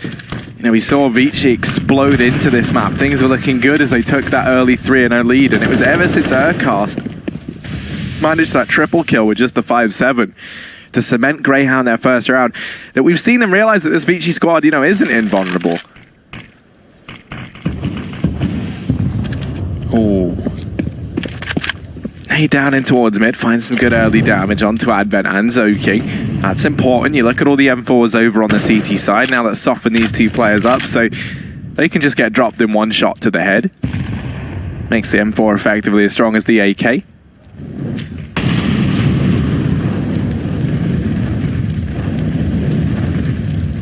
And Vici, well, they do have this foothold at the top of middle. They haven't aggressed any further than that. Dexter going to show them why as he finds the double down here in connector. Malta tagged down low from CT. Dexter just going to keep on finding kills, and Kaze dealt with at the very end. Grayhound an 8th to their name. I mentioned how Vici, this has been the map that in every series they've opted to play it on, they have been able to take off of these teams. And very strong T-sides as well, but right now that's what's crumbling below them. 4 rounds here to sit on. Not, you know, over by any means, but we're reaching the end of the half, and they definitely haven't looked in control of it. As you mentioned, I mean, having 1 rifle round under their belt since that first 3 start. So, let's see if they can recover, if Grayhound will keep on keeping on the CT side. The AWP back in the spawn here. And Vici, they have 2 smokes, but this is typically, you're going to see the stairs and jungle smoke, leaving CT open, and they don't even have a Molotov for it. So Sterling's going to be in a great position to deny this bomb plant potentially. Malta dropping the Palace players, and he finds 2. There's Sterling picking up 1 from the back of the site as well, and yeah, this is just a complete lockdown for Grayhound. The utility not being placed in the right positions for Vici. But that's the first time Sterling's played the spawn, so maybe not expecting that. 9-4 for Grayhound. They deal with the pistols very quickly. And Vici coming back in with the buy. They do have the money for the AWP. But not going for it. That's a curious decision. So likely going to see something a little bit faster out from this Vici roster. Now, I was pretty sure of this, but I wanted to make sure before I said it. Vici, they've played Mirage in every best of 3 series here at the Asia Minor, and they are undefeated on this map. Yeah. So, Grayhound, what a time to finally break the streak for Vici if they manage to get it done. Things are looking good for that to happen here. Now, obviously, Vici still have their CT side ahead of them. There's still very much time for this to turn around. Grayhound have been looking good in this last couple for the CT side. Urcast boosted up over towards short, able to drop Advent. Now Vici, a man down once again. Zoking going to try and push up through connector, but there are players on short to keep an eye on this fact. He's gone up and through that smoke, and Dexter has to be a little bit worried here. He loses Malta over in CT, so he just has to fall out from jungle. Now holding passively, waiting for them to try and push into his territory. Bombs down, a 4-on-4, probably one of the best situations we've seen Vici in quite some time. Do you, Grayhound, have it in them to get back into this bomb site? The issue is they still have mid locked down now. Sterling is up on the catwalk, but he's struggling to get a line of sight to Kaze, meaning his rotate will take so much time. Dex has killed the man in jungle. Orman's been picked up as well, but we still have this connector, or he had it at least. Zoking alone, and a jumping shot from Dick Stacy will finish off the half. Or at least the round, rather. 10 to Grayhound. And what a clean retake there. Vici's crossfire is not working out for them at all. And Grayhound, they just seem very aware of every position being played by those Ts. So 10 rounds on the half so far. Grayhound have really done a 180 on this series that looked to be, what could have been a very fast 2-0, as you said, given the history of Vici on this map. And it was mentioned this map pool was kind of under question for Vici, considering they have only, at least prior to this series, played 3 maps the entire Asian Minor, that being Inferno, Mirage, and Train. So for a fourth map to come through Overpass, them winning it, and then a 5th being Dust 2, a map that they've never been recorded as playing in officials, as what could be the final map of this series. This sets an interesting tone for the Vici squad. Sterling's on the auto sniper and he's up in the B market. Vici setting up for one of these fast executes. Now, this typically works out for them. There's so many players here for Grayhound. A 1 for 2 coming through, and Dick Stacey dropping the bomb. He is looking on fire right now on the CT side. Freeman is all that remains, and well, he's had a great game so far. This is going to be a little bit too much to ask, especially with Dexter already in the apartments. Only one, and Grayhound, they will cement an 11-4 half. Fantastic stuff from them. The Aussies looking like they might have recovered here in this second map. It's been a much more one-sided affair. Do they have what it takes to keep this up heading into the second half, or do we see Vici claw their way back into this game? Find out after a break.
$11-4 on the half for Grayhound. They got wrecked on their map pick, but they're looking to do the dirty back to Vici here on Mirage.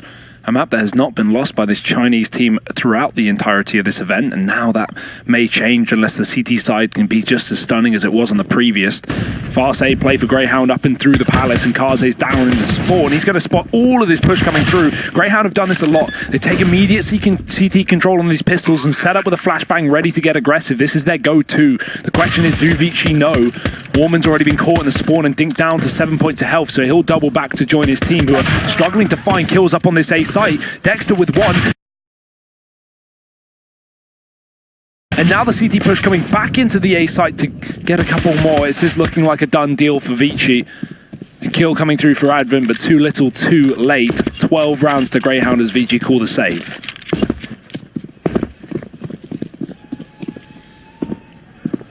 And Advent's Grayhound up 12-4. Pistol round secured and a chance to try and get ahead here.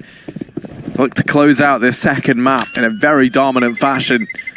As long as they are able to convert these rounds. We saw Vici have a few issues when they ran into the pistols, etc. Now the question becomes, will Grayhound have the same problems? Tactical timeout called on in from Vici, and I think justifiably so at this point. Right? This has been a map that's become a staple of this team at this event. We've seen it in every best of 3 that they've played, and they're undefeated on it. So far. But that is definitely being called into question, Harry. 3 tactical pauses used now by Vici, including this. Grayhound haven't even felt the need to touch theirs. I don't blame them at this kind of scoreline. Now, what do Vici even do here? You've probably just got to play for that 3rd round by the half, go for a single eco, give Grayhound 13. But that's such a large comeback required. One of the issues I'm really seeing now for Vici, in spite of such a strong showing on Overpass, is if they falter here on Mirage with Dust 2 as that 3rd map, a map that even if you go back and you look at anyone in this squad, they've played at most, like 5 games of it in the last 3 months, and that's even individual players on each team. They've never been on teams that like to play Dust 2. So it's a pretty worrying sign of the times for Vici. Cast out from the apartments, able to double down, and Malta in with another. Orman and Kaze all that remain, and they will get mocked up as Urcast padding those stats, putting up the numbers. Looking to catch up with Dexter, who was sitting top of the board. Now they tied both 21 frags apiece. 13-4 in favor of Grayhound. They're looking to try and take us to Dust 2. And if they manage to pick this round up, then the chances are they do take us there.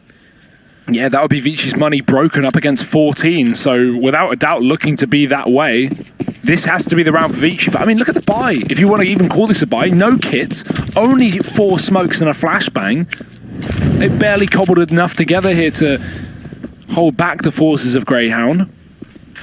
And considering how good their utility usage was back on Overpass in terms of flashing each other in, re-aggressing at the 40-second mark with smokes going down, this is not going to be what Vici want to play with, especially not to deal with a B rush. No mollies here, and Grayhound going to be ready for it. Now the smoke going down for Freeman. He spots 3 or 4 players coming through. Dick Stacey charging in with a MAC-10, and they've already spotted the first bench player. Dick Stacey going to run on by to try and get into the market, and he will be able to do so. Freeman trying to get the kill, but Malta blindsides him. These MAC-10s are all Grayhound need. 3 kills from them. The rifle's not even making a difference in this round as that bomb plant comes in, and Vici, they go and save. That's all they can do. I mean, Kaze and Zoking, as good as they've looked, they've both undoubtedly slowed down in this map. Grayhound, they've sped up. That's the difference. They're rising to the occasion. They're not looking to go home. Rather not go home, but drop into that 3rd place minor playoff spot. Yeah, and that will be tomorrow. It's approached very, very quickly, Harry. Yeah, I mean, there's so much to even talk about there, right? Because heading into this, after the first week when we'd seen the EU teams play, obviously you've got North coming in from the EU minor, then you've got Windstrike from the CIS minor, and then one of these 2 teams going to be joining the mix. Plus, later on we have Envy, I believe, versus Furia. So one of those guys is going to be hopping down, and that becomes a very stacked playoff indeed. Grayhound are looking very, very hyped now. I mean, as you would at a 14-4 scoreline up against your opponent's map pick on a map that they have not had any trouble on throughout the entirety of this week. But yeah, you're definitely right, Harry. That minor playoff is looking stacked. So whoever does go through to it from this Asian region, certainly not going to have a free victory at all. Windstrike have had some really, really nice games. North have been, great up until the end. But Grayhound, they don't want to go there. They want to get straight through and join Renegades here in that 2nd spot. Fast play up through Cat. It seems like Grayhound are just pugging this round. Look how split up these teams are. They have a man on every single bomb site. And right now it's just Kaze left alone. Grayhound are absolutely shredding their opposition. Nice shot from Kaze, but he's walking into a double setup, and Sterling's ready on the other side. 3 kills from him. Sterling's had a great map as well. 15-4, or 8 rather. 2 players on 20+ kills here for Grayhound. And so while it was the triple threat of Orman, Freeman, and Kaze over on Overpass, it's Sterling, Urcast, and Dexter rather, to make it work here on Mirage. And this is one of the reasons why we figured this matchup was so interesting is these two teams almost kind of falling into similar archetypes, right? Both relying on two players to step one up, and then the rest of the guys, sure, they put up numbers, but they're more setting up their stars in amongst these teams. And it was really going to be a matter of who shows up. Is it going to be Urcast and Dexter, or Urcast and Malta? I guess would be the three over on Grayhound. Or for Vici, well, we're going to have a better showing from Kaze, Freeman, and Orman. First map, obviously, those were the three names we were looking towards throughout the entire match. But here on Mirage, it's been a fantastic showing from the troublesome twosome of Grayhound. Malta in with the trade there as they do lose Urcast. Advent and Freeman able to open things up at that B portion of the map. Zoking even going as far as to deny Dick Stacey presence inside of this bomb site, but Malta has been able to plug in those numbers. Sterling able to drop Zoking in connector, but now leaves himself in this 1-on-3. Orman will have no issue mopping up the last man, and Vici in with a fifth, but they still have a long way to go if they want to make this comeback happen. Yeah, it's kind of hard to bank on this happening when all it takes is one player to step up for Grayhound, and then the game is done. And we've had a lot of those individual highlights throughout this game for Grayhound. So 15-5, Vici doing their best to get into this game on the CT half. And I think if they did start CT side, this would be a very different story. We know this team is very good at the CT side, but they just didn't have the room to do it, Harry. They went down 11-4, didn't win the pistol round. And the force buys were not really noteworthy, so they've been left in this spot. Another buy round coming in through from Grayhound, though, with the AWP. Still plenty of cash to play for these buys to shut it down before Vici get too much of a foothold into this map, too much confidence or momentum. And they execute for Grayhound with Malta flanking down through that underpass. Could even throw the nades into B. Try and give a bit of a fake here for Grayhound potentially, but smoke's going over.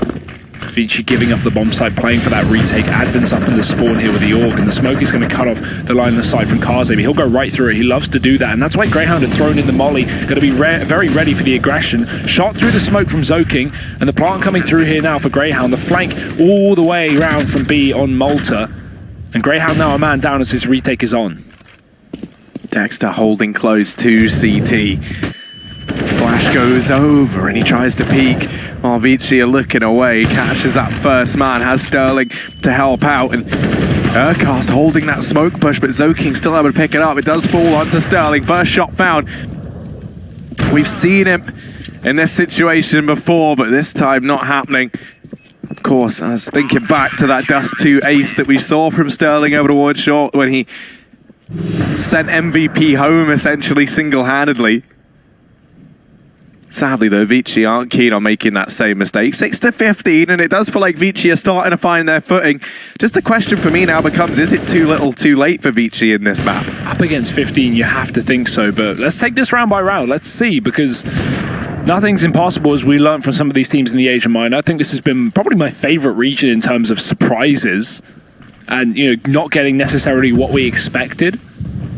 That being said, there were a lot of upsets all minor round, especially over in the EU side of things, but fast A play for Grayhound. Flashbang's good. Advent, he can't find anything there. Fully blinded and committing to the spray. Dick Stacey will take him down. Zoking pushing through the Molotov in his face, but they're all throwing nades and he finds a double kill. That's way more than you could ask for if you're Zoking. Dex is going to be able to trade back the man on top of the stairs, and Vici maybe aggressing a little bit too early here, but Orman now has to make a play if he wants to keep this map alive. He's the only player within the bomb site. They will hear the Molotov, you would think, but Dex is going to be caught throwing more utility. This has come back to haunt Grayhound time and time again in this round. Smoke cutting off Sterling on the ramp. They tap the bomb to fake it out. Multi gives away his position, but he might be able to convert the spray, getting the kill to Freeman. And Orman now the last man alive for Vici. He's stuck between a rock and a hard place, and Grayhound, they're going to be taking away their opponent's map pick. The first time Vici have lost Mirage all tournament. It has been a staple for this Chinese roster. Yeah, what a job from Grayhound. What a job to finally rise up and best Vici on a map they were undefeated on, and what a timing for it. Now we go 1-1 in this series. Dust 2 coming up next. Grayhound, can they keep it going, or will Vici rise to the occasion once more? Find out who takes this series and that major spot after the break.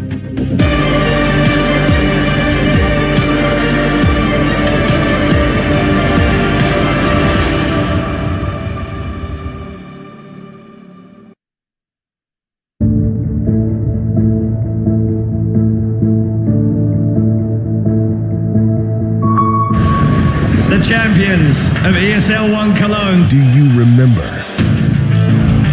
Welcome to the Cathedral of Counter-Strike. Think you've seen it all?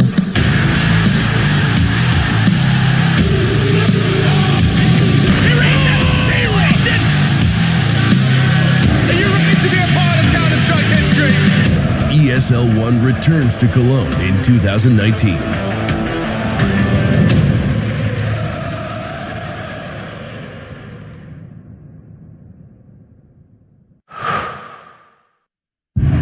All eyes are on you, so give them greatness with Intel Extreme Masters certified PCs and notebooks and game like the pros.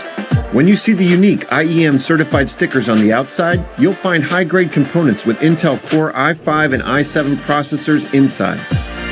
Every purchase includes in-game content and supports the prize pool of Intel Extreme Masters. Game like a pro, because the world is watching.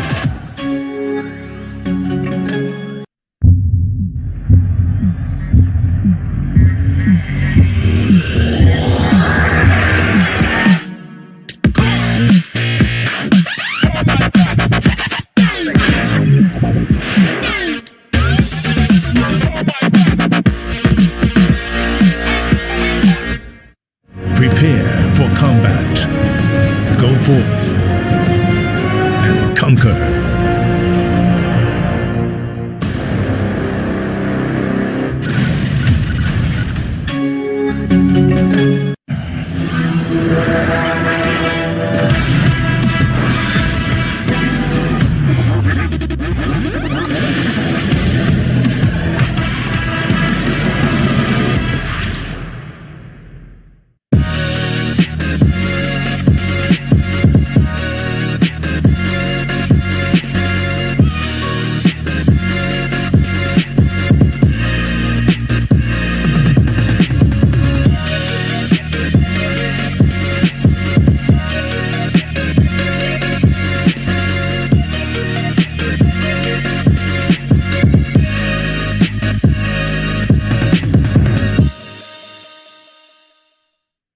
I've been there since the beginning. Every map, every frag, every moment. I run, but I never hide. With knowledge comes power, and power is to be wielded wisely. Which is why, as the expert, I bet with Betway. If you know CSGO, then you'll know the best way to bet on esports is with Betway, for the love of the game.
16-6 and 16-6. They win each other's picks as Grayhound never back down and they never give up.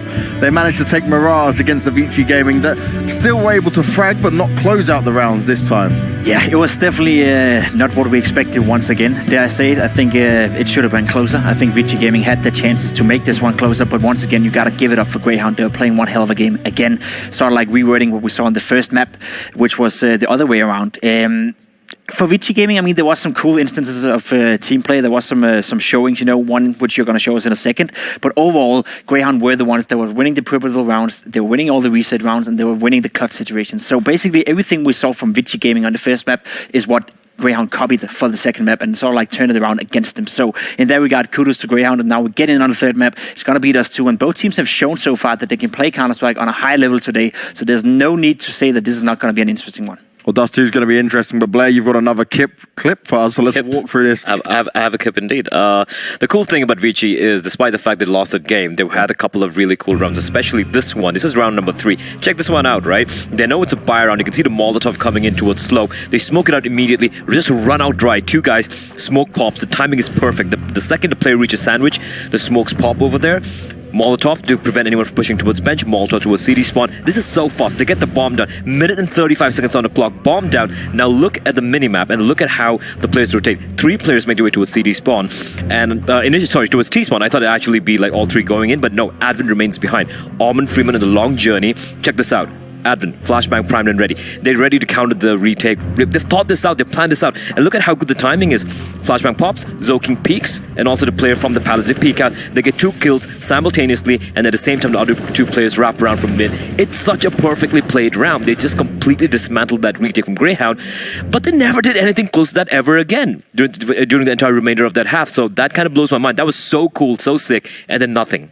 And nothing. I mean, it's a super, super cool round, and it really shows, as you said, that they thought it out. They had a clear idea of how they wanted to approach the retake scenario, how they wanted to do the whole round in a whole, so to speak. But the fact of the matter is that this is a very risky round, right? The fact that you're running up pretty much with nothing, right? You're smoking that Molotov, you're going up dry-handed. There could be a guy on the balcony, there could be a guy on the side hiding, that could destroy the entire thing. But the fact that calling it already in the first buy round is putting immensely pressure on the Grayhound guys. And that was at the point I thought to myself, all right, Vici Gaming, they're coming here to play, they're coming here to put the pressure on. And that's why I'm so surprised and happy for the Grayhound guys that they were able to deal with that, because they were being put a lot of pressure on them in the beginning, but they were able to stabilize. And from that point on, as you saw on the scoreline, it was just going up and up and up for Grayhound. They won every single round after that. Vici Gaming didn't really have anything else to offer on the table, and from that point onward, we did get to see Erkset, we did get to see Sterling step it up, we get to see some of those individual brilliance from the Grayhound guys instead of the other way around, as we saw in the first map. So, and a cool thing as well, Dexter, can't forget about him. He really had a great game. Yes. Definitely had a great game. So it's cool to see the Grayhound guys, not getting too affected by the first match. That was definitely a blow in their guts, but it was cool to see them rewind it all, and now going into a third map, they must be the guy feeling confident coming into Dust 2. Let's not forget they won 90% of the map the past 3 months. But also got to remember that Overpass was 8-9% as well. So yes, logically speaking, just based on pure stats and the writing on the books and whatnot, Greyhound should take this one. But I want to come back to this, right, in terms of the percentage wins and all that, because it can only be taken into account for such a small amount of this, right? Especially when Vici, they've not played Dust 2, right? Not recently at all. There's no information that Greyhound can possibly get from this. But actually, on Vici's side, they seem to be very prepared for Overpass, what was going down. Could they be just as prepared for Dust 2? Because there's a lot to look at when it comes to Greyhound. I think it could also be coming down to the final maps. I did touch upon the point that Greyhound picked Dust 2 instead of going for Inferno, because Inferno is something they were really good as well, right? So I'm not too sure about Vici being really comfortable on Dust 2, because one thing that worked for Overpass was it wasn't just blind aggression. They knew what they were doing. So in Dust 2, no matter how much firepower you have, like I said, Greyhound also have similar firepower. Dexter stepping up was the X factor here. It was always Urcast and Sterling putting in the numbers, and the Dexter steps up, boom, they just completely dismantled Vici, right? So they're going to have to have some plan in mind, and you can't, and that's a problem. When you have a weaker map pool, that's always going to be a problem when you get to the third map, especially in the best of 3 series. But for Vici, this is going to be the win condition. You need to have something planned here, or else Greyhound, the boys are going to go through. The fact that we're playing Dust 2 is going to be a big problem for Vici Gaming. We have praised them from having some solid CT sides, the fact that they can be aggressive mid-round and also in the beginning of the rounds on some of the more open maps as CT sides. That's good, that's been working for them. But Dust 2 is not a map that allows for that. Dust 2 is a very T-sided map, at least these days and at least this tournament. So far, it's a map where if you gain gain control and gain money control, have momentum on the T side, it's super rough to do anything as CTs to sort of like break that momentum. You got to be super well defending your bomb sites late into the rounds, use your utility wisely, and see if you can save some of that for when the hit actually comes in. Yeah. And what we've seen so far from Grayhound is that they're okay with waiting out. They're okay with playing on the clock. And we haven't seen Vici really thrive in a scenario where they have to wait back and play defensively on the bomb sites. And they will be forced to if Grayhound approaches this correctly. So in that regard, I think that's part of the reason why Grayhound took this map. They feel super comfortable. And what we've seen so far from Vici, their one strong asset is this mid-round aggression, is this like heavy aggression on the CT side, not necessarily on the T side. Their T side is all right. They're nothing, to be talked about in that regard. But the fact that they're not going to be able to be aggressive on the CT side and Dust 2, that's going to be a big problem. You're literally taking away the one strong asset you have. Well, let's find out how it goes down on Dust 2. It's going to a third and final map for the last spot to the major. Grayhound, a very comfortable map for them, while Vici, we have the unknown to go into. Let's see how it goes. Hugo and Harry, take it away. Thank you very much, James. Yes, the final map of the Asian Minor is right in front of us. In fact, Dust 2, Grayhound versus Vici. And boy, oh boy, what a series this has been. Really a series of two maps in the sense that both of these have been very dominant for the team that we didn't expect. And now we get into a game where we really don't know what to expect, Harry. Dust 2, unproven ground by Vici and Grayhound, who have had the ability to lose some of their better maps as well in the past. I mean, in the series alone. So let's leave the questions to be answered. As Vici start things up on the CT side, we got Grayhound fast playing long. Lots of utility, but they're saving it. They're not necessarily going for the immediate smoke on the corner, waiting to see if Vici re-aggress potentially, but these CTs are just holding out to the back of the site, and Grayhound will be given long control for free. That's rare to see in a T-side pistol round, to get this much map control without having to take any gunfights. Smoke going down, two of them to cover the cross, and now it's Kaze on the top of the site that has to step up. Oh, but he's getting flashed off. Zoking's with him, and Kaze only good for one. It's Malta and Dexter getting off to a good start, opening up the bomb site. Malta's in with a double, and now the bomb can look to go down. Orman up past this smoke, does drop Dexter. But they've still got a lot more to do. Both players at CT. Oh, Orman! Not done yet. Urquhart's left in the one-on-one, and he's actually visible just a tiny bit. Oh, but not quite able to do much damage. Time ticking down. He really does have to pick up the pace. Has a kit at the very least. Urquhart's taking these fights. It's very awkward indeed. What's happening?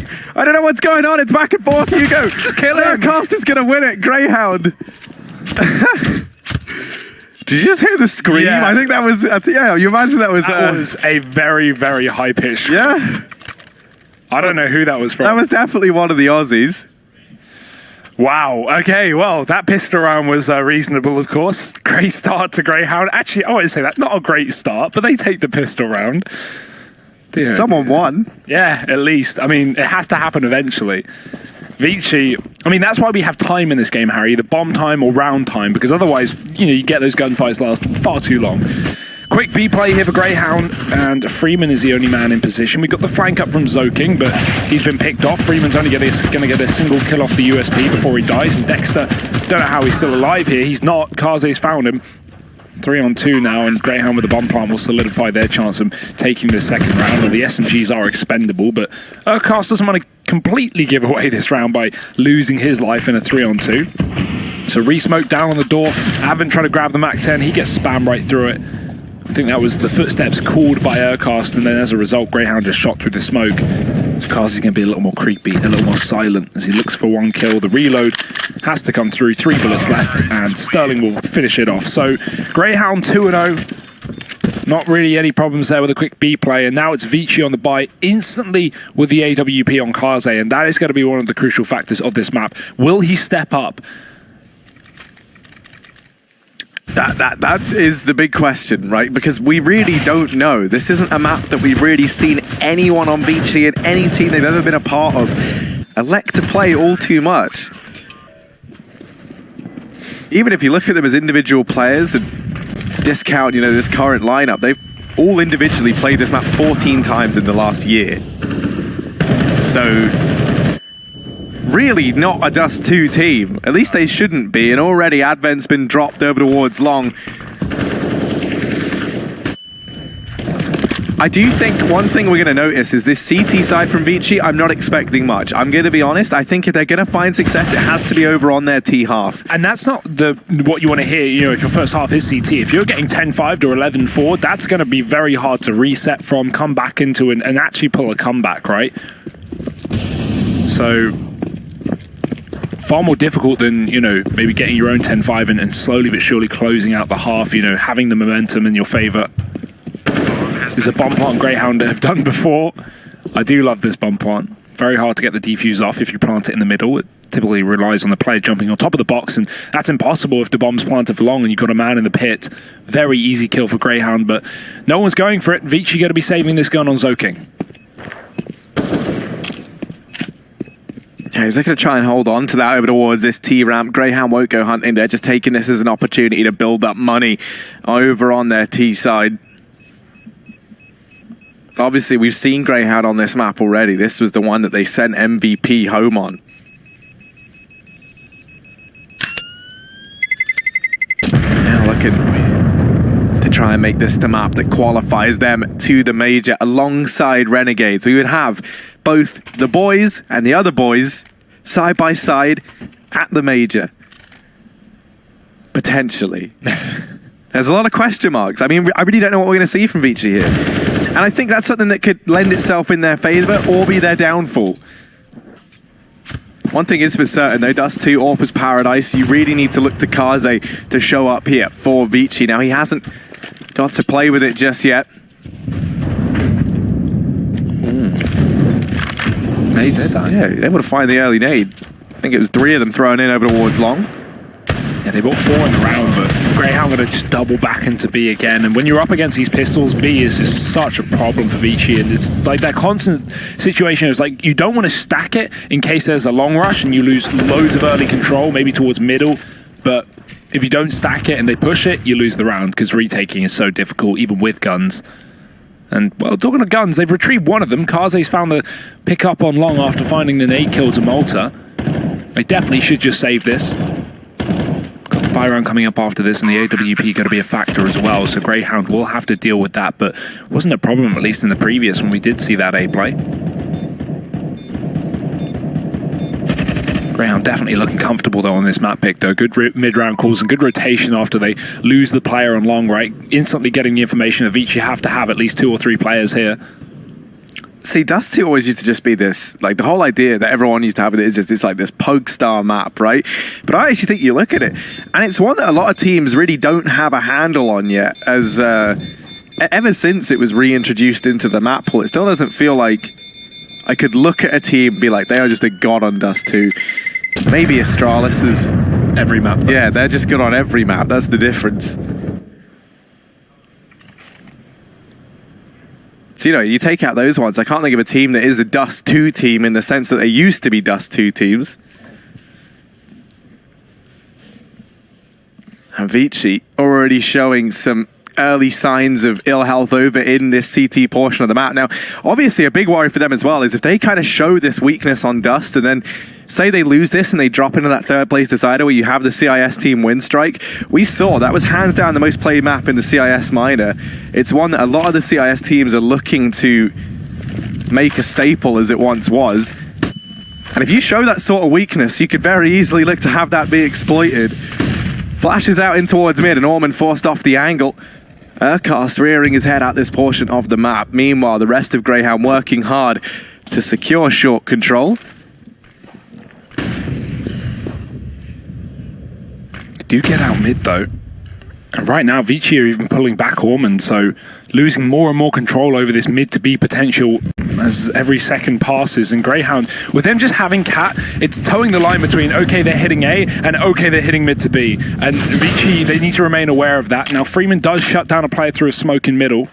So Grayhound, well, they look like they wanted to go for the mid to B play. They're going to double back up through Catwalk, where they've already established some footing. Kaze, good off angle, going to catch out Urkast. Now, Vici 5-on-3, very important rifle round for them as to not get steamrolled out of this map. We still have Kaze down on long, going far further back. Advent's cutting down the 2 players on the pit as well.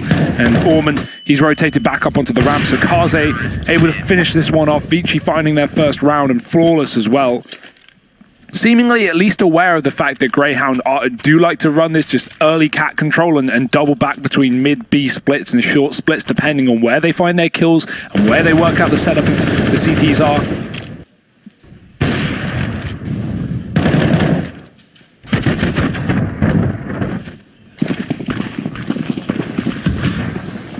Crucially for Vici, they've been able to keep things clean, and this now building in to the double AWP between Freeman and Kazi. Already though, Urcast, playing off of the spawn, was able to drop Ormond within the opening segments of this round, and now he can go and throw that AWP back onto Sterling. So the long spawn yielding fruit for Grayhound. Vici now playing this a man down. Dust 2, pretty horrible map to go a man down on this CT side. Somewhere has to get weaker as a result. And you can see they've rotated Freeman up from mid into that B-bomb site. He's trying to watch it from the window. You have Kaze up here on short. No presence for Vici at the long portion of the map. That was obviously where they lost Orman early on. Kaze looking to find this equalizer, will be able to do so. They start to pressure him. He has to run back through that Molotov so he doesn't get away for free. Tries to flash himself around and now dropping off down into CT. Urcast going to hear this man. But Grayhound, this was just to fake out Vici. The real brunt of this play coming in toward the B-bomb site. This is where Freeman and Zoking reside on the AWP, and a Molotov still on Freeman could look to slow this down. Re-smoke into the tunnels. Freeman now looking down into mid, and this leaves Zoking here alone. Dick Stacy finds him straight away. Freeman up in the window. Second flick gonna miss as the man from tunnel does do damage. That bomb manages to get across, and Grayhound 15 seconds have to start to plug in these numbers.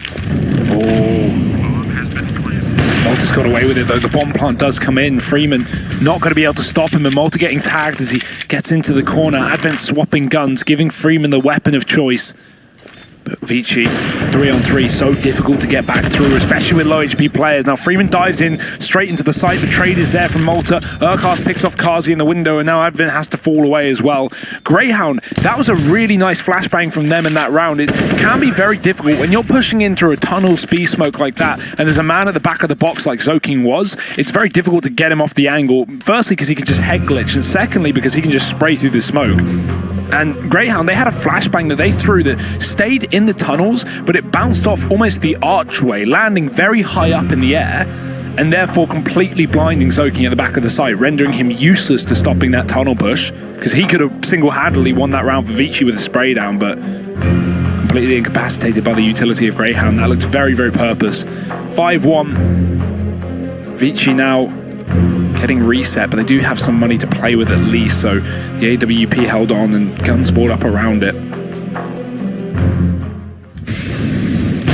Kaze, you could see how much he wanted those kills in that previous round as well, not only getting the pick up from short, but he kept re-flashing himself in, throwing that molly, trying to contest the stairs.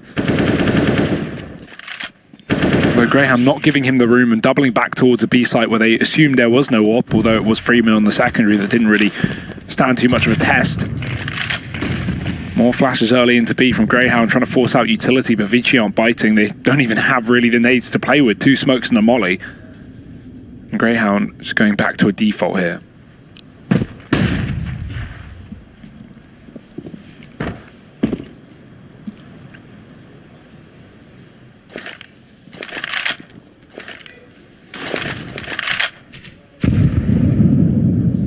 Advent down here in the CT that right now just going to be jump spotting for the information as he spots that nade get thrown in by Urcast. Has support from Kaze at the very least, if he needs it. Only issue is Kaze's going to find his attention split between short and mid right now. Now he can decide to reposition further up the ramp if he doesn't want to open himself up to the mid area. But you can see he's choosing just to hover his sights between the two. Smoke now falling on short, and surely that will grab Kaze's attention. Now repositioning up that ramp slightly. Actually decides to fall off of it completely, giving up the bomb site, opting to play this from the crossroads. Flashes rain in, but Grayhound haven't committed. 35 seconds, this B play comes through from Dexter. And now that they've lost him, are we going to see Grayhound continue with this?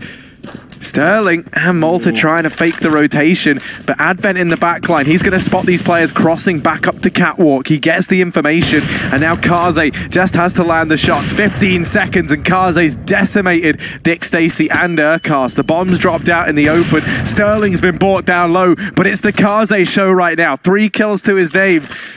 He's shut this round down, and Sterling's just looking to try and get away with the AWP.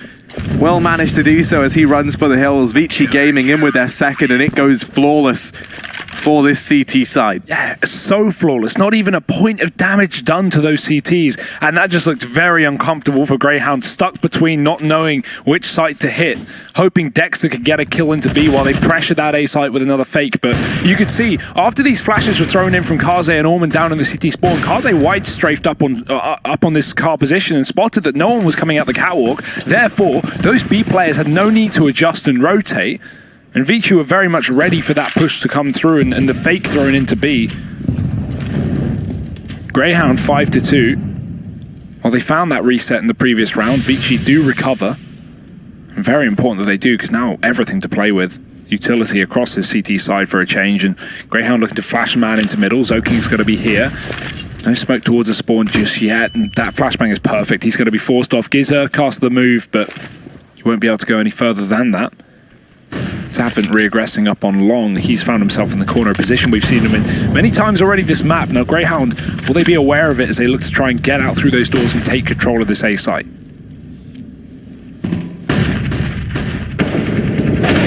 Oh, they're not. Advent could prove to be the scourge of Grayhound in this round. Sterling here alone, gonna try and force the fight. Things heating up for Advent, but somehow no. This man is fireproof. He's all good. And that's forced the rotation of Sterling away from long. That is devastating.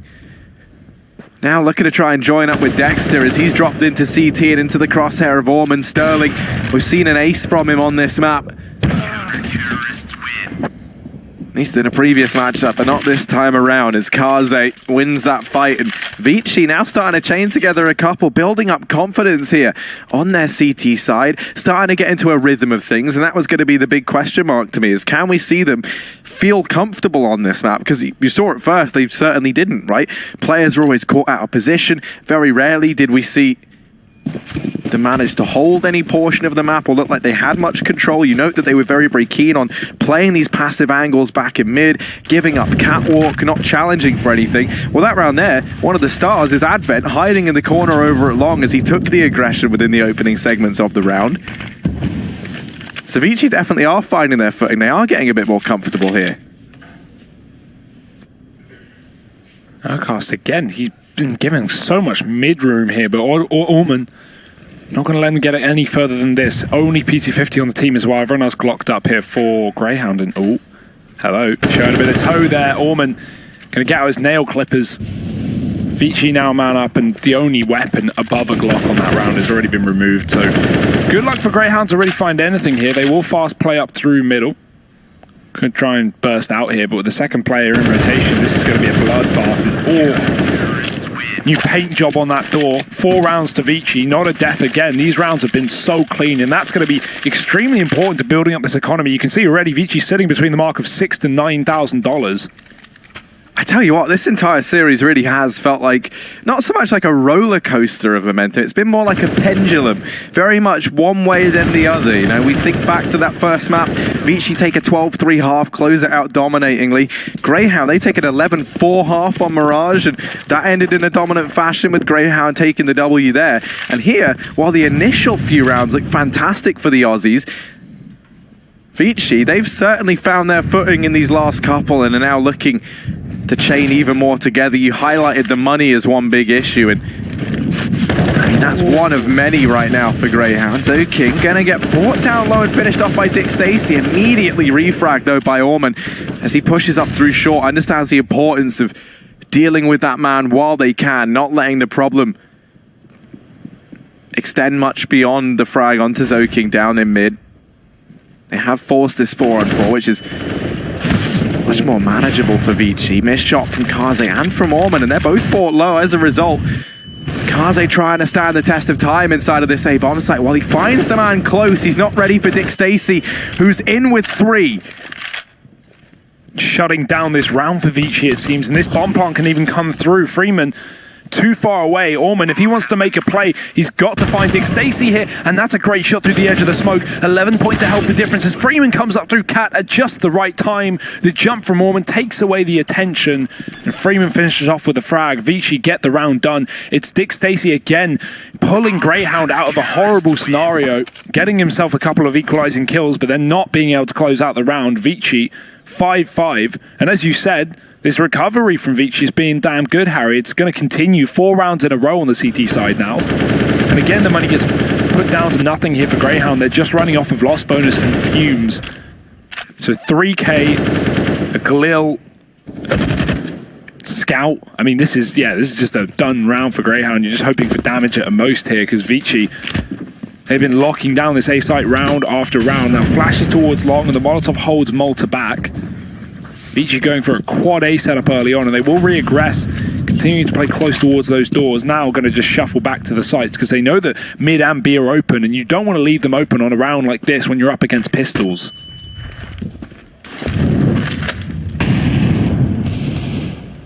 They've thrown that one hero Galil onto Dick Stacy. And I tell you what, he has been able, in so many of these rounds, even back on Mirage, to just get, important trades, important refrags. You see in that round there, he does more than just trade. He goes above and beyond that. He's also the man to find the opener down in mid, takes the double kill over towards long. Might not be the man fragging the highest in the server, but you can't argue that none of his kills have been high impact. Now Dexter pushing in toward this B bomb site with the AWP, looking to go blow for blow with Zoki, not the AWP, the Scout rather. Soaking well best, and that first shot missing seals his death warrant. Rest of Grayhound now looking to step up to the plate. Freeman going to take this initial peek, and he lines up too. Zoking's there to help out, and that leaves Urcast trying to sneak out through mid. This time Orman doesn't give him that much ground. Vici moving on to a 6th as they take the lead for the first time since Overpass. And that seems like a long, long time ago, Harry.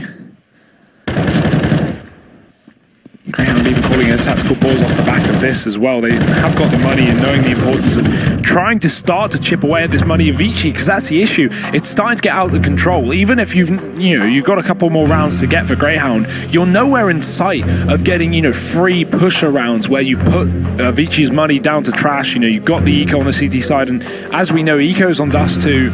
Pretty awful. And so those really are free rounds for Grayhound if they can break the money, but they're so far away from doing that with players nearing $16,000. Timeout for Grayhound runs dry, and now we get back into another rifle round. I'd love to see what they're going to do in this one. Maybe go back towards that B site early on. That was how they really started off this map, but have kind of neglected committing towards that site in quite a few rounds, with the exception of one eco that didn't go their way. Well, one thing that we've noted Vici are doing a lot better is aggressing across the map. Once again in this round, they've boosted players up on a short, and that's going to allow them to beat the timing of Grayhound here somewhat. Yeah, slowing down. Urcast spots them, but that nade was almost looking too good to be true for Vici. Just sails past Urcast at the last minute. He gets a little bit fortunate there. But as I was saying, one thing that they've gotten better at is taking this aggression. So for Grayhound, I think they're worried about just committing to a bomb site. I don't think you can afford to with how Vici have been keen to spread out and push and prod here and there. Heading towards short in the early stages of the round, spotting players down in lower tunnels, and they're not keen on sticking around that much longer once it gets called that there are players on Cat. But then you think, we've seen Advent, he's been keen on pushing long. There's been 3 rounds that we've seen him do it thus far over on their CT side. Grayhound very much conditioned and used to this aggression coming out from Vici, then met with this passive stance in this round as they play back into the bomb sites, not giving anything up. Orman now going to go back with the long aggression once more from Vici, catches the timing, lines up both. That's the bomb dropped. Sterling and Malta get caught with their pants down, and Advent in with another. Dick Stacy and Urcast all that remain. 2 on 5 required and only 20 seconds to get it done in. With the bomb being down in long, this round is over. Vici will be picking up a 7th. They can't go flawless again. My word, 5 players staying alive once more. Vici, this is incredible right now. Yeah, as you call it as well. I mean, this re-aggression from Vici has been so nice. It's like Overpass all over again, where they'll wait for Grayhound to set up and then just get in their face at 30 seconds. Orman with a huge round there. And he's rivaling Kaze right now, sitting actually 1 kill above. It's been the series of Orman, Kaze, and Freeman across this Vici side, and that continues to be the case over on Dust 2 on the 3rd map here. With a major spot on the line, Grayhound, they're going to rush out long, speed up this pace, no longer give the room to Vici, but as you say that, 3 players aggressing here for the CT side, and they're just getting kills through smoke. It's not even fair at this point. Dick Stacy with a trade, but the pistol's out, and Orman's whipping them back 2-2. As long as finally going to be controlled by Grayhound. It took them so many players. But Kaze, he's still here, and what a pillar of consistency he has been. Another shot connecting to Urcast. And Dick Stacy, a 1-on-2 here. This would be a saving round if Grayhound could find it. So one of the reasons that we've been commending Dick is he's always been able to turn on, you know, rise to the occasion in these hard situations. 1v2 required, and both players over towards long. Can he continue living up to it? He cannot. Kaze shutting him down. 3 players almost on $16,000 within Vici, so buying is no problem. First time in a long time we've really even seen heavy casualties sustained on this Vici gaming side. But it just shows, like, Grayhound, no matter what they do, they're seemingly running into the perfect setup from Vici, right? The first time we see a long rush all game since the pistol round for Grayhound, and there are 3 players there spamming smokes for Vici. Just good calling on the CT side and being very aware of Grayhound's tendencies. Kaze cannot find the pick on long this time, but if you look at the money of Grayhound, it's quite lackluster, 1 AK. Now the Raptor spawn has been spotted, so Orman going to get caught by the P250 of Dexter. Maybe 4x3 there. Urkar's going to move through the molly in lower tunnels. He's actually going to get hit with a nade this time. Been typically okay with getting through this position with minimal damage, but this won't be an example. Orman's gun's still dropped in middle, so Dexter can go in and try and retrieve that after flashing his teammates out through middle. Actually, rather just throwing a flash to keep back a CTAWP player. And Dick Stacy, do they realize? Does Advent know? He's crept into the pit.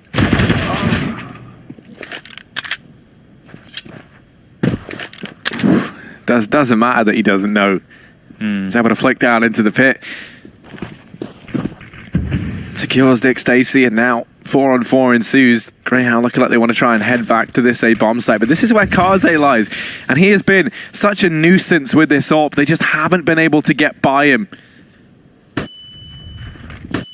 Push coming in now, and this time a man has dropped into CT, but Kaze there to secure the kill. Advent winning out his fight over towards long in the meantime, and Kaze, the gift that keeps on giving. 1 man left standing, it's Malta, and Zoking deletes him. 9-5 for Vici. I honestly think there's no point going A anymore. There's just no point. Fully flash kills the player that rushes him in CT, follows up with another one on the site. Grayhound just cannot get past this man. He is an unstoppable force of nature, Harry. Part of me wonders if maybe we just see Grayhound go for a mid to B play here, right? You think about how much of a foothold Urcast has been able to get down in mid almost every single round. I think finally they've realized that this A bomb site with Kaze on it just isn't the place you want to go. If you go running into this AWP, he's been so consistent at besting this A offensive. I mean, this would be the perfect round to go B. Look at the setup from Vici again. This 4-man long setup. 1 player on the site, that's Freeman. He's not really been tested here in this map, so we don't really know how comfortable he's feeling, and he may really have a problem here. Now, no utility left up for Vici as Dexter creeps up into this B site. He has found his way here. Now, the mid push coming through at the same time, and Freeman's attention diverted. He finds 1 kill, but Grayhound do get through the tunnels. Great call from them. There's finally a reactive play from Grayhound to avoid this AWP, and they've done a great job. Plant in with a man advantage and 3 mollies left up to cut off these rotations. It's last round of the half of Vici. They would save every single time otherwise, but they can't here. Well, let's see if they manage to get this done. They don't clear out mid. Malta will be undetected. Now has Dexter alongside him. Takes down the first man as they're setting up utility. And Malta, he's done it all. Advent in a 1v3, won't be ready for Dexter. Grayhound securing a 6th with the mid to be at the very end. And that will be Vici still securing a very dominant half, moving into their T side. This is still anyone's game. Join us after the break to see who will be securing that major spot.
We are 1/2 away from the second major spot to be granted here in the Asian Minor. Vici up against Grayhound as we head into that pistol round, and Grayhound now moving over with a disadvantage to the CT side.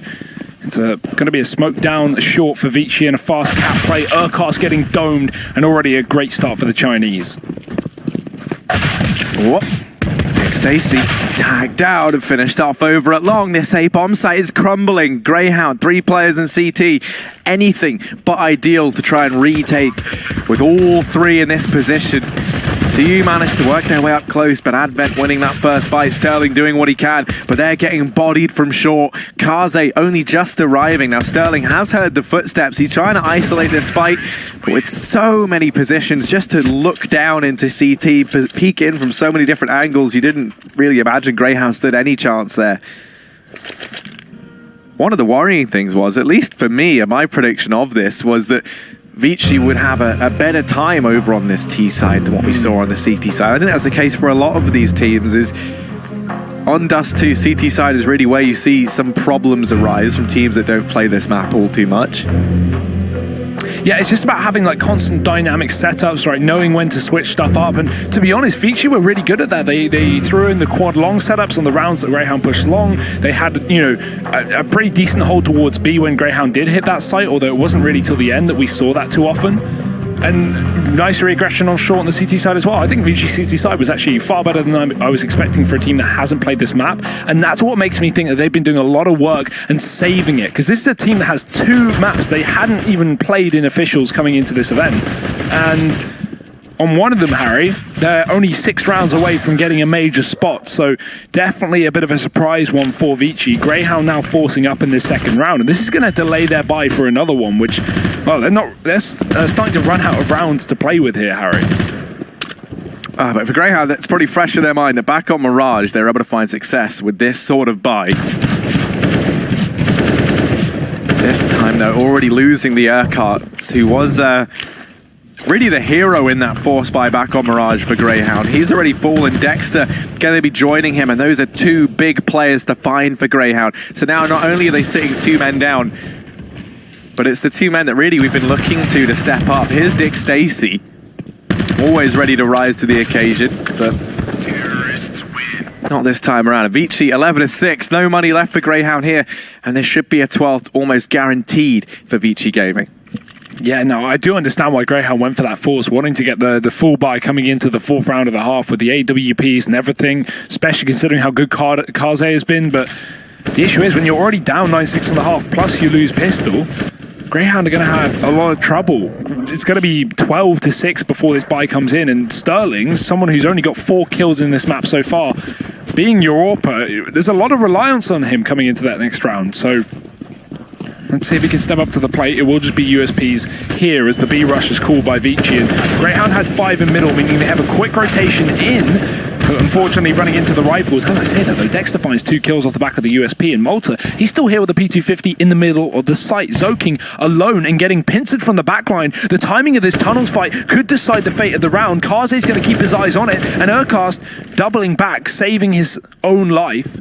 Now, Vici have left the bomb in the site, but they're going to re-aggress and try and take control. Malta getting caught after his shot misses, and the smoke to the door denies Urquhart the line of sight, but it being a USP round, he's just going to go right on through to his death. Kaze cleaning it up, and Vici 12 rounds to 6 here, Harry. This is it, the make or break buy for the major spot here for Grayhound if they can keep this one going.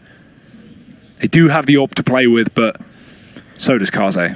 Also, just wanted to grab an interesting stat for you that Vici, over on their CT side, had 5 flawless rounds where nobody died.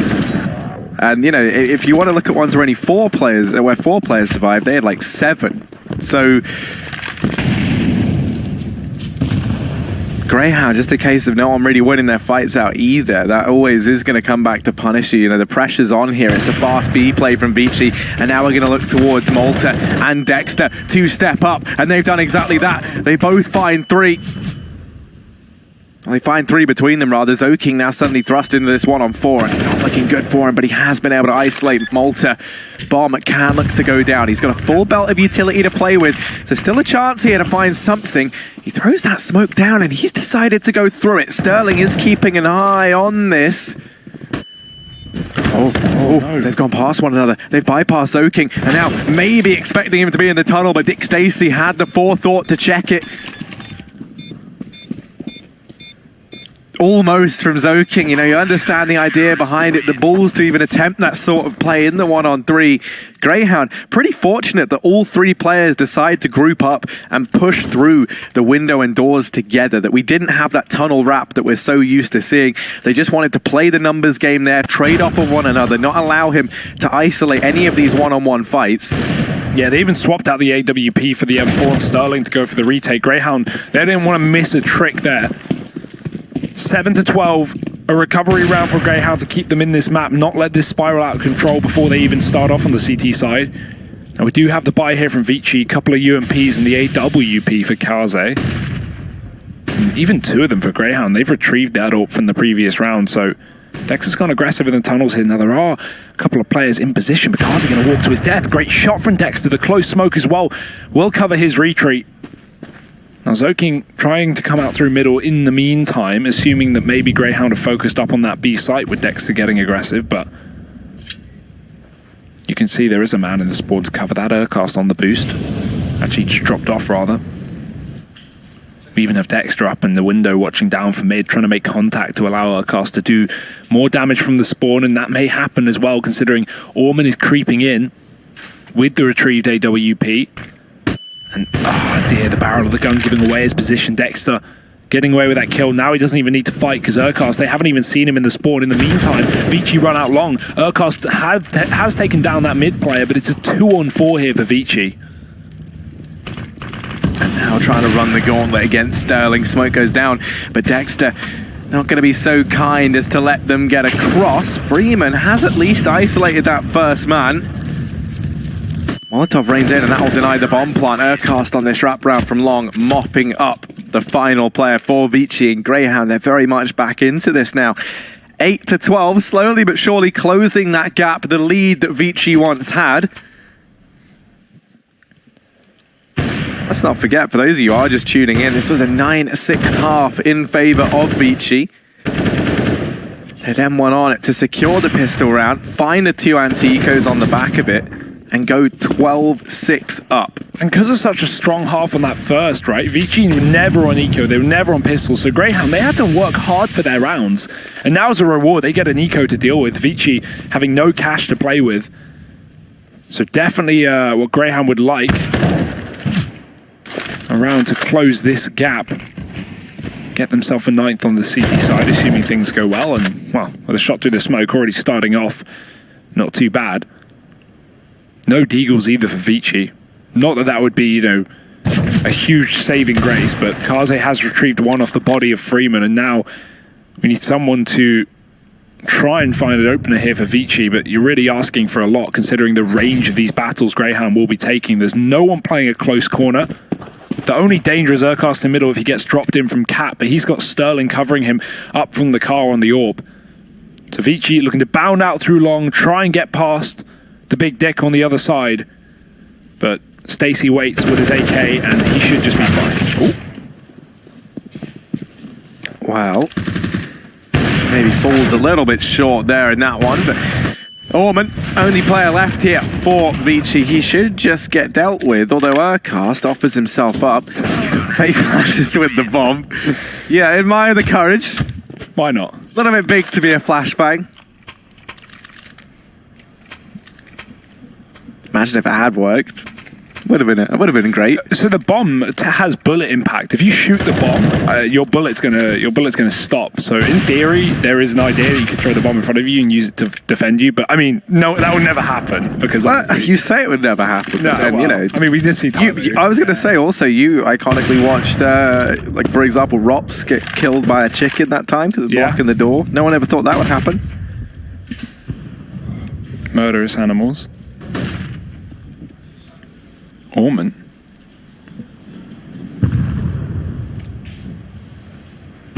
Keeping an eye on this push from Dexter. They're just locked in this standoff.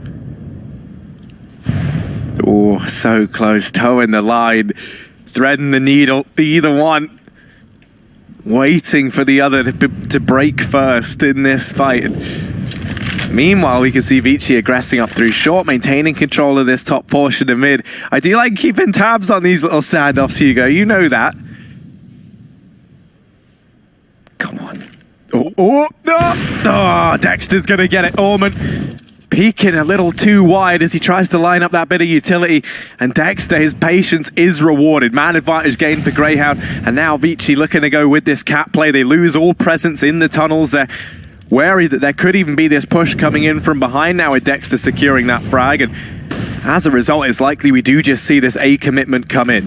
And that nade is so well timed though, they're all set up here. Oh, the double from Grayhound, so much damage. And now the guns can really swing in to finish it off. It's the AWP from Sterling, Urcast with 2, and Kaze, he is out of this round. He is running right away. 5 players currently still alive for Grayhound, and they should know exactly where he is, or at least where he was. Kaze looks to try and save this up. They're even coming in from the back of Lon and Spawn, so good luck. Dick Stacy's in the back, and he will be able to finish that one off. So Grayhound, they are closing this distance, Harry. That's a 4th round in a row on this CT side. We had a strong start, including the pistol and the conversions for Vici, but tapered off since then. And now another pistol round. And I figured from Vici we'd see their strength shine through on this T side, but Grayhound, they've risen above and beyond. They're looking fantastic. In every one of these rounds here, we see them finding little areas to exploit, ways to take the edge in a lot of these fights. Vici this time throw that one smoke down onto Xbox. This is surely just going to be this short rush. Not going to wait this time to allow those nades to build up. Instead, trying to offset that with this blistering pace. Flashbang throwing in from Urkast to facilitate the peak from Sterling. And between them, they're putting a stop to this. Sterling with his AWP, shutting it down at ramp. Now Kaze's going to pick him up. Oh, Kaze wished he had longer arms. He can't quite grab that while it's off the side. And until he's dealt with Dick Stacy, that AWP is trapped just out of his grasp. And Dexter's going to mop up the remaining two. Grayhound an 11-12 scoreline as they have started to get back into this. You feel bad for Kaze there. Yeah, one of the questions we had coming into this half was Sterling, right? Especially with him getting 4 kills in the first half and, you know, the entirety of Grayhound forcing up second round to prohibit that 4th round AWP buy. We wondered, was it worth it? Will Sterling be able to find his footing? Well, he's almost tripled his kills in just 6-7 rounds alone. So he's having a great time on this A site right now on that AWP. Really has been holding it off for Grayhound, but look at this fast pace into this buy round. Orman, he waits for no one. Through the molly, he jumps down to the pit and takes down Dick Stacy. The AWP may still be here for Sterling, finding the leg to Kaze, but he would have loved that kill. Grayhound looking for the refrag, and Sterling wants to try and cross, trying to find a gap when they stop spraying, and he does manage to hop his way into the spawn. But still, Grayhound down a man, conceding long control with no info towards Cat. They've just even rotated off B. These guys are pushed up into middle. Zoking gonna double back and try and check this, but he doesn't want to commit to it. They're holding for him. They're ready and waiting. He's got a teammate at the top of middle, and this could go very well for Vici. But the first frag found from Dexter. Zoking only able to find one. The double back out of long from Vici, and with an MTB bomb site, this could be theirs. Urkast is going to hear these players rotating, and he is just going to beat them there. Sterling even dropping down a CT, but oh no, this bomb rotating back up. Advent proving to be a tricky trickster indeed, as now he's up through short. He's made the call that bomb going to head back towards A. The penny drops for Sterling as he hears these footsteps. That smoke falling on the cross, going to give it up. Vici with plenty of time to decide where they want to plant this bomb as well, and it will get planted for long. With Kaze down in the pit, AWP in hand, bomb planted for him. There should be absolutely no way that Grayhound get back into this round. They're going to give it a go. Urkast has found the low HP player. He can't quite finish off the kill. The nade up ramp lands well. And a shot behind it for Urkast. He should have seen the man on top of the site there. So Sterling, is he aware? Kaze's already picked up the man in CT, and Sterling seems to know exactly where Freeman is, but the shot's not connecting, and the round is saved by Vici. What an intelligent fake down towards that B site. They get long control. They put a player in the pit. They fake the wrap back down to B once we see those rotations from the CT side off the site. And then, well, we see Grayhound fall for it, hook, line, and sinker. Urkast caught in the wrong side of the map. And Vici able to catch the timing to get back up through short. What a round from them.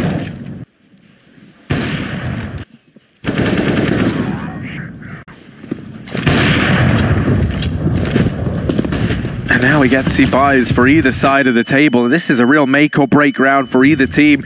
Whoever loses it, economy going to be reset. Orman able to open up. Dick Stacy from down in the pit throws a bit of a spanner in the works. Quick double from Dick Stacy, and Urkast now here to help out. This bomb is trapped on the back of Kaze. Missed shot as Sterling does allow Advent to cross onto elbow, though this could prove to be a bit of a tough situation. He's able to escape, and that, I think, is going to do some favors for Vici. If he gets stuck out on a limb there, away from his teammates, just able to get isolated by the 3 players over towards A, then this should have been a Grayhound round, but now dropping back into this 2-on-4, it's still very much anyone's game. Urkast keeping an eye on mid. Dick Stacy going aggressive through long. He might only be on 6 HP, but that's not enough to deter him. Urkast is alone here now. Sterling's line of sight isn't going to be able to catch this, but Dexter's already dropped the one man in those B tunnels, and Dick Stacy's already flanking. Grayhound do deal with that 2-on-4 very well. And a shutdown play on long, just as how we had the same round in the first half where Vici heavy stacked that long portion of the map right as the T's rushed it. We had the exact same call from Grayhound. Heavy long play, quick entry from Vici, and although they get out into the position, it's Dick Stacy and his toolkit doing work. Super important round for Grayhound to pick up, because had they lost it, as we were alluding to, either team that did was on a double eco. the fact they're able to pick that up net allows them to equalize things out. This becomes a much more interesting game as a result. I think this is going to be right down the wire. One thing I've been so impressed with, is the calling on Advent. I think he's done some wonderful things with this Vici team. You take a look at how they adjusted, maybe not in that round there, but in the rounds prior where they were able to go with that fake long play down into mid and then fake that B bomb site, knowing that Grayhound are playing very, very fast on these rotations. It's the flashes of brilliance that are nice. It's just like it's not consistent, is it? Because even back on Mirage, when we had that first rifle round up on the A site of the T side, like Bless showed on the desk, we had that really nice that flash up from ramp and the double flank round mid. Like, we're seeing some really cool things from Vici. It's just sometimes they fall back into just not showing us anything at all and just running to their death out through long. But you know, not everything can be a painting. Dexter painting the floor with blood there in middle. He's going to get tagged, so falling back a little bit, hoping for the help from mid of Urcast. And oh, Malta, he's moving up close as well. This could be a weirdly timed rotation, because if he moves out of this site, Vici have 5 players in the tunnels. Now, it is only pistols, don't get me wrong, but if they grab the AWP, they could lock down the post plant here.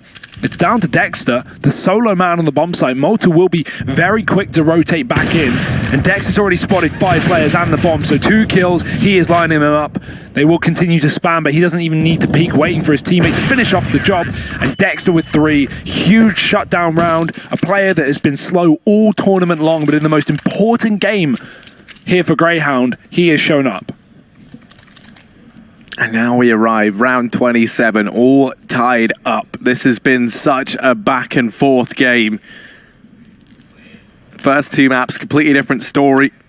Obviously, we saw Vici convincing victory over on Overpass. Similar story for Grayhound on Mirage as they traded each other's map picks. It's Dust 2 where we see these flashes of brilliance, these big plays to tie things up 13-13.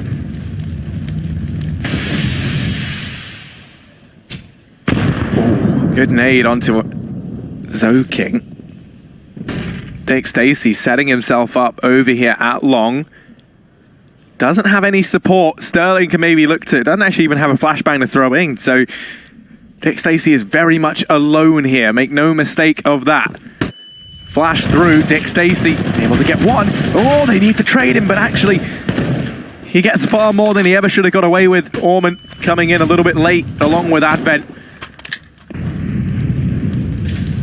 Man advantage gained for Grayhound, and they spot 2 players over at long. They catch Kaze getting down into the pit. Orman sneaking up.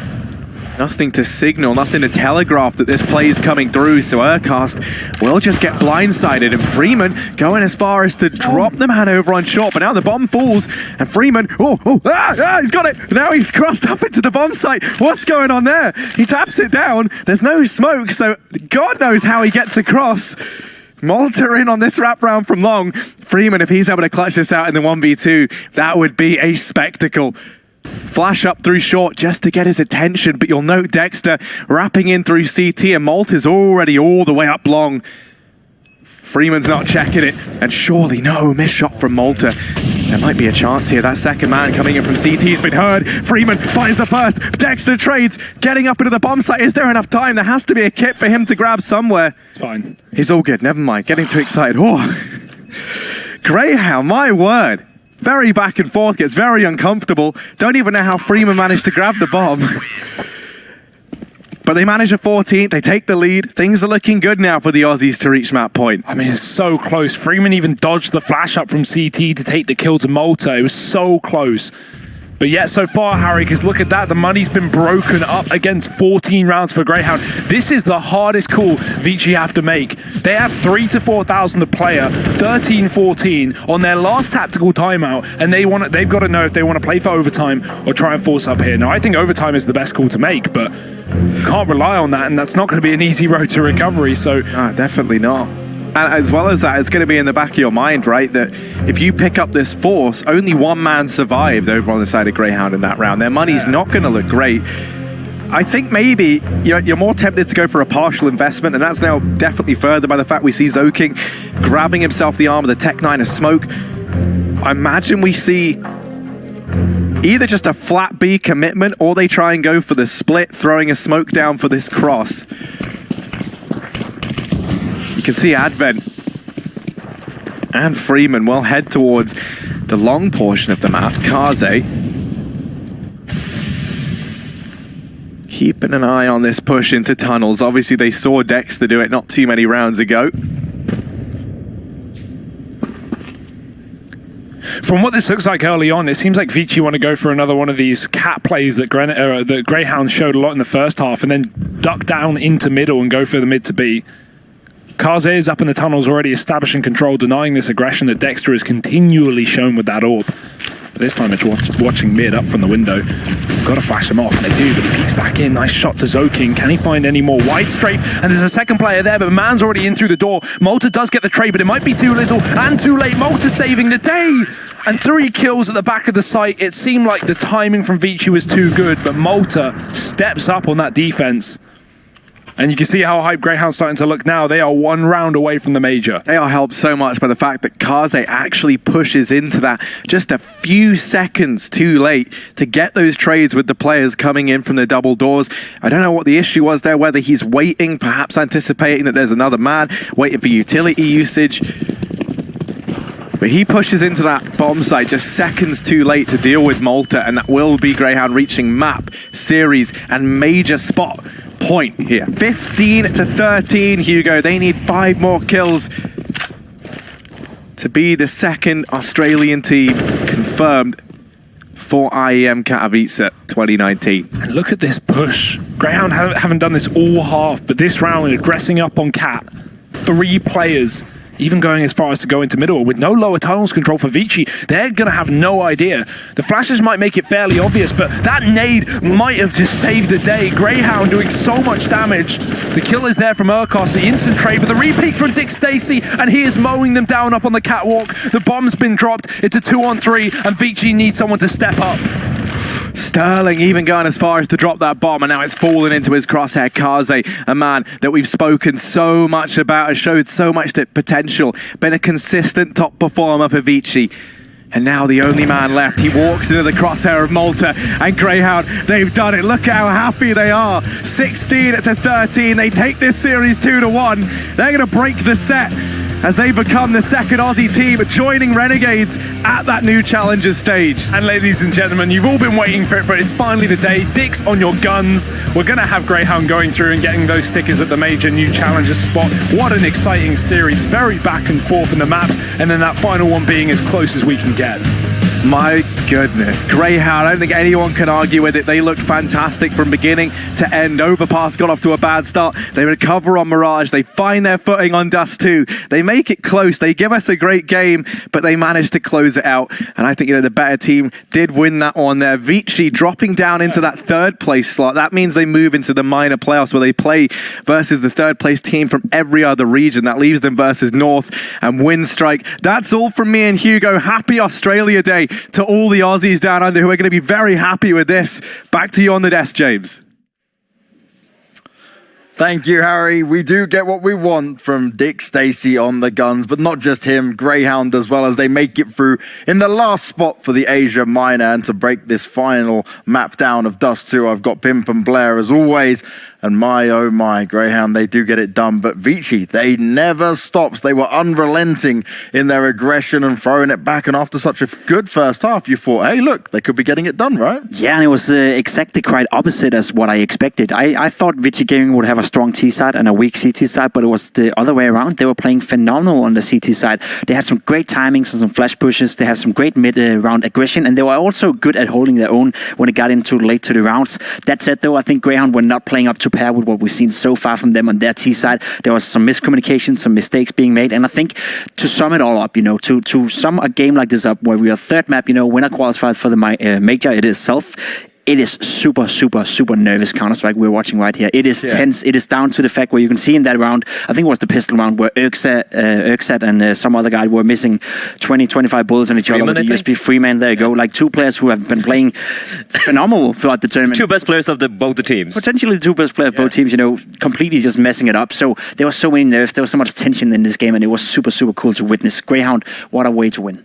Oh, what a way to win indeed. And Vici, right? At least they can look at this and say, hey, look, we fought a lot harder. We gave it a lot more than what we thought. Most people had counted us out of it, right? We thought they were going to come in here and be like, you don't have the map pool. You're going to have to rely on that firepower too much. But we're slowly seeing this change in the Asian region. Yeah, I think I have to give credit to Advent, right? Like keep talking about a lack of in-game leaders in the Asian scene, and I think Advent has done a very good job. We saw real cool stuff like the Mirage map, for example, on Dust 2, 30 seconds left on the clock. The re-aggression, Omen especially, really stepping it up. But then again, let's be honest, on a T side from Grayhound, they fed Vici a lot, especially Kaze, not taking anything away from him. He played out of his mind. He's been a player for me to watch for this entire tournament, but the number of times he was allowed to get so many free kills towards the A bomb side should not have happened. And I think they took too long to realize the B bomb side kind of weak, and when it hit it, they won the round. They managed to get a couple of rounds at the very end of the first half, right? So it's not like that's the thing.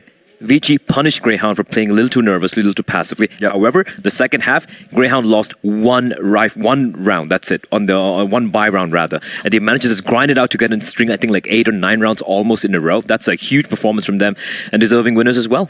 Hey, deserving winners indeed, and we've got one of them deserved winners. Sat down with Jason Kaplan, ready for an interview, and would you look at who it is?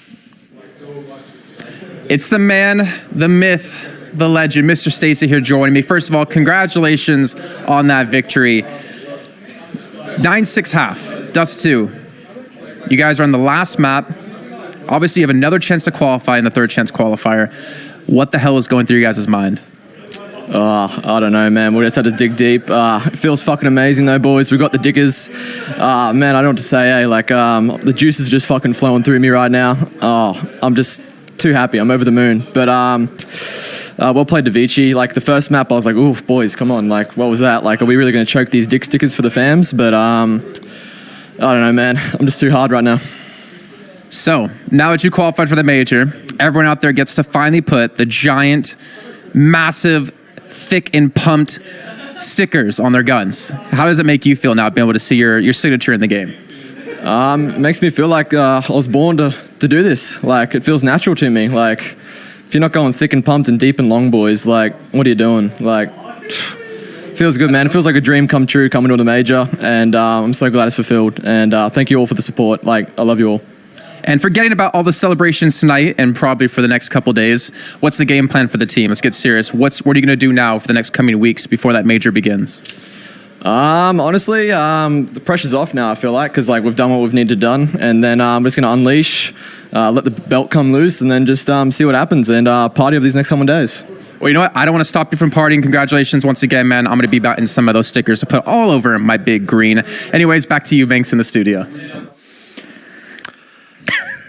Jason, if it's big and green, you might need to get it cut off, mate. That's a worrying sign ahead. But between the both of them, we got enough puns out of it, right? But it isn't just about Mr. Dick Stacey's stickers. I'm sure we're going to love having the dicks across our guns regardless. Jesus but it's Christ. more about Grayhound, right? Actually making it here, having 2 Aussie teams go through, not having to go play in that playoff spot as well, and getting that just honourable part of having all the stickers in there. Yeah, I think we can bury that meme for now. I think it's been used enough. Okay, let me just say this. I've never heard the word dick being used this frequently in such a short span of time. This has been an interesting time. Yeah, and it's over now. Let's focus on what's important. exactly. Vici Gaming going into this playoff between the other teams now. That's going to be interesting because I don't think any of the teams now. We have North, we have Windstrike, and we have either Envious or Furia going up against Vici in that playoff. 2 of the teams will progress into the major as well. And if I am North, if I'm Windstrike, or if I am Envious or Furia for that matter, I would be afraid. What we saw from Windstrike today was super, super impressive. The Dust 2 match right here, let's be honest, they should have won that one. After leading 11-4 on the CT side on Dust 2,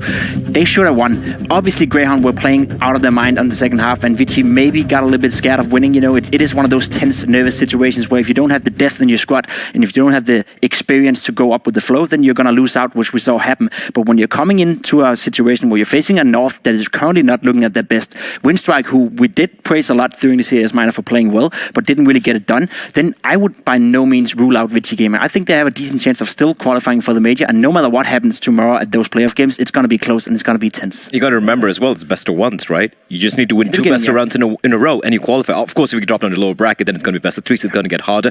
I agree with you. They have really, really surprised me. I think I've been the biggest critic of Asian CS, let's be honest. I've seen some pretty terrible stuff. And coming to this event, I was like, yeah, it's going to be the 2 Aussie teams who did qualify, but I expect them to qualify in a much more convincing fashion. But Vici, and even MVP for that matter, really putting up a fight, making them sweat it out for it. And here's the thing, Grayhound, they pushed Renegade to the edge. And today, Vici did that to them. Respect for that. Respect is all that we need to end this with. Thank you very much, guys. The Asia Minor is done and dusted. Grayhound and Renegades are the teams that are going through to the major. But it's not over for Vici. They'll be playing tomorrow against some of the other teams that have made it this far. But also coming up next is going to be the Americas Minor. We're going to have Envy versus Furia to face off for that final spot. Stick around and stick with us. We'll be back soon.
Welcome to the Acer Predator pre-show.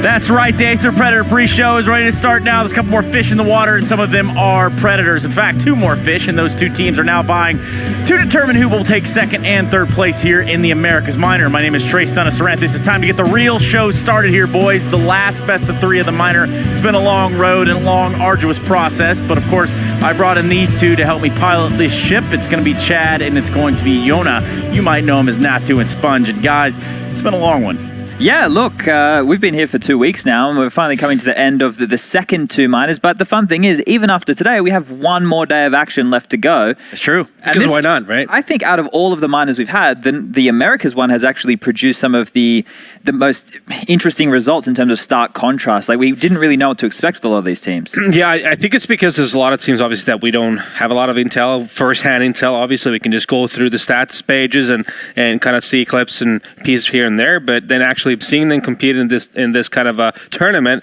where there's so much on the line, yes, I mean, it's been cool to get a little bit more perspective. Yeah, I mean, we could look and talk about prize pools. I mean, of course, there's 15 grand for second place. There's 5 grand for third. But the real trophy at the end of this is just making it out of the minors, right? This is the first step towards that big stage. And for some of these teams, right, we just watched Grayhound celebrate to no end. And of course, this is a jubilant time, but it doesn't even end here. Yeah, well, that's the thing, right? Obviously, right now, you're giving yourself a technically easier road, because if you do come third in this one, you have to take on the likes of North. We've got Windstrike down there. You know, those teams will be all happening in that playoff. But Group A, getting to this point, we saw NRG actually win and do what the favorites so far in all the minors have been unable to do, right? NRG actually went through as the clear favorite. Mouse Sports couldn't do it. Renegades couldn't do it. Obviously, Avantgarde, they still had some hiccups in their road. So fantastic stuff from NRG. Sad to see Bravado fall considering their story. Good signs for INTZ going forward. And Imperial Esports, they pushed INTZ, but all in all, they had to come last. Someone does. Someone does have to lose, Chad, and sometimes it's us. But in other news, there is a Group B bracket, which I'm pretty sure Natu has been studying to a T, and he's ready to tell you about. Yeah, for sure. I mean, this one, I guess, if you look at it, that Furia was the one to go out into the playoffs first. This group, I guess, for everyone, it was a bit of an open one. You couldn't really tell which team was going to be the team to really progress. United, I guess, was a bit of a disappointment. A team that we were all looking forward to maybe make the playoffs. Did not happen. Team 1 also putting Envy to the limit. I think that's something that needs to be noted before we just discuss the fact that Envy was second team to go through. Before we move on, Trey, sorry. Yes, go ahead. Just the Team 1 E United game, it just has to be stated. If you go back and you look at that, E United had a huge first half on the first map, and then somehow Team 1 dialed it back, won the first map, and then went on to blow them out of the water on the second. So that has to be one of the biggest upsets or one of the biggest disappointments thus far throughout the minors. Yeah, there was a situation where Team 1 had won like 5 rounds total in the span of like a map and a half. So not good. Yeah. It's not a good feeling. No. Not as united as you would hope they were on their front. However, we do have a playoff bracket. This is how it's shaped up thus far. Energy coming through with a flawless set of wins all the way into what is now the major on the backs of what was a big failure the last time around in the minors. But now we find ourselves here, all the way battling through the lower bracket. Would be this envious lineup, one where there was a lot of doubt placed upon it. I'm just going to say it right now. I, for one, didn't forecast Envy to make it this far. But perhaps today is the day of reckoning. Perhaps today is the day where they take on Furia, take them down, and find themselves a place in this major. Well, the first time they played it was actually 2 close maps, but Furia able to take it with their quirky, more unique style, and that's been noted now. We've seen Carrigan say that he said he wants to play them again, and he gets that opportunity right here, right now. This Envy project is one that has grown throughout this tournament, so I'm excited. This one here has a lot of potential to go 3 maps. And I guess as we start to round out this entire pre-show here, guys, what are some key takeaways for the teams that aren't with us anymore? Some of the ones that maybe didn't find that success. And hell, we know that some teams are already disbanding, but I don't think we have any of those storylines coming out of this so far. I think INTZ, if they stay together, has a pretty good future. There's some big fraggers in that team. Yell seems like once he has more time to work as the in-game leader for this squad, that double ult setup with him and KNG is quite dangerous. So they're one to watch in the future, I think, from pursuing Counter-Strike. United, I think, a massive disappointment just in the big picture. I mean, you could tell that they were trying to implement this big boys kind of Counter-Strike style into the way they play, very free-flowing, making good initiatives in mid-round calls. Just wasn't meant to be. A lot of work ahead of them. Just wasn't meant to be. You know what, Natu? You know what is meant to be? us going to a quick break, because when we come back, we've got the only best of 3 today. That's right, potentially 3 maps, but maybe 2 if all things go according to plan. It's going to be Envious and Furia squaring off on those maps, and we're going to find out exactly what they are when we come back from this break. So make sure you're here with us, because we'll be right back.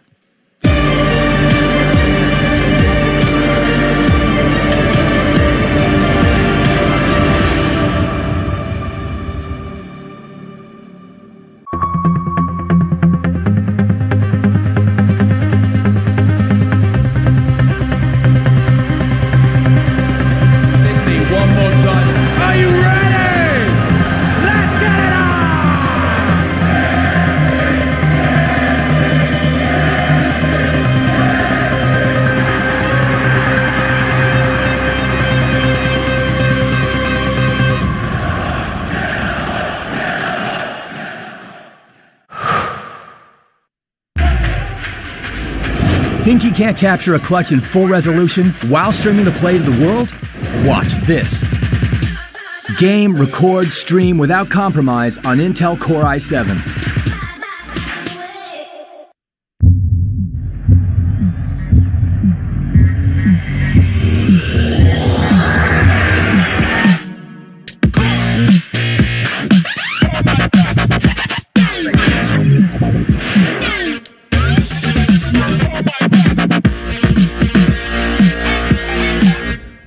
Prepare for combat. Go forth and conquer.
Vodafone presents the pre-match. That's right, and just as you see this drone flying around over the beautiful Spodek here in Katowice, Poland, we also have another drone flying amongst us today, trying to find his way into what will be the Intel Extreme Masters Katowice Supreme Major of 2019. My name is Trey Saranthus. Welcome back to the desk for one more Best of Threes and close out the America's Minor. And I brought in a Finn and an Aussie there to help me along the way because, guys, we do have a rematch on our hands. Hey, both of our teams made it to the major. What does that mean?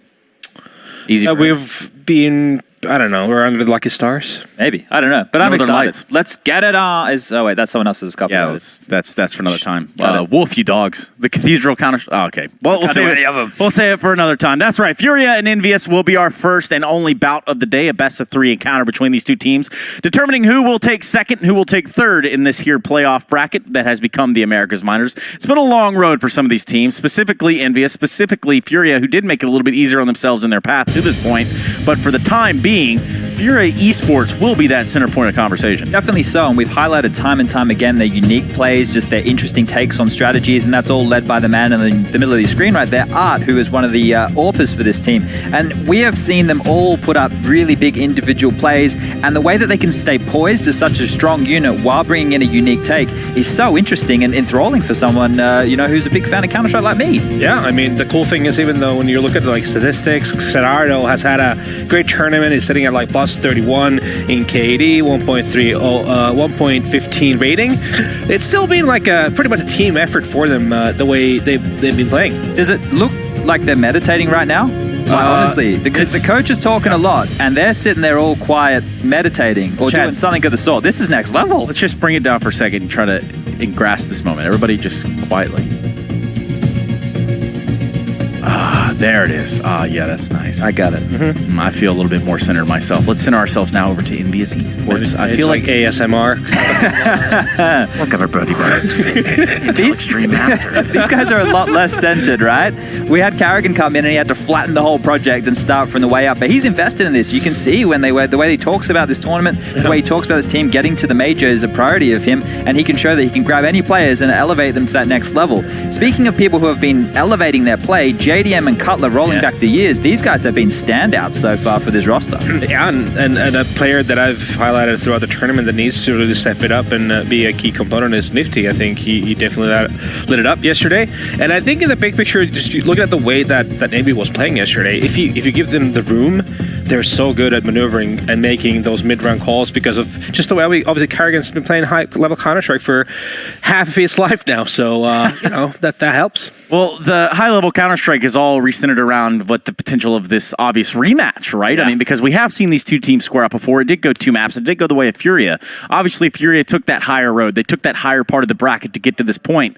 So I guess Envious, maybe we're given the benefit of a learning curve for themselves playing a little bit more matches. Yeah, I think that's very much the positive here for Envy, is the fact that they've managed to now play an official game against one another. I'm not sure if they've practiced before. A lot of the teams have been kind of giving us a signal that the way Furia plays is very unique. Even though you go through the demos, it's really hard to then apply it to an actual gameplay, and how do you adapt on the things that are not basically the normal ways you would react in certain situations, the way that you would be adapting in situations. So now they've had that possibility. I think that will help them. Also, the fact that Envy, in my opinion, has definitely showcased that they have a map pool going on here. They have maps they've been playing really well on. Yes. And essentially just playing better and better as a unit. One of the problems, though, is that they won't get Dust 2 in this one. That is a big issue for the Envy guys, because they look solid on that map. They looked very comfortable on it. In fact, we're so comfortable right now into getting this bad boy starting your engines, and we're going to be starting the veto. Nuke the first ban as if we see this unfold in front of us, boys. What do you think Envy is going to go for? I think they'll pick Overpass. Yeah. Their Overpasses looked good. When they played against the likes of NRG, they started slow, but since then we've seen good signs out of them. So if I was the likes of Envious, I'd pick Overpass,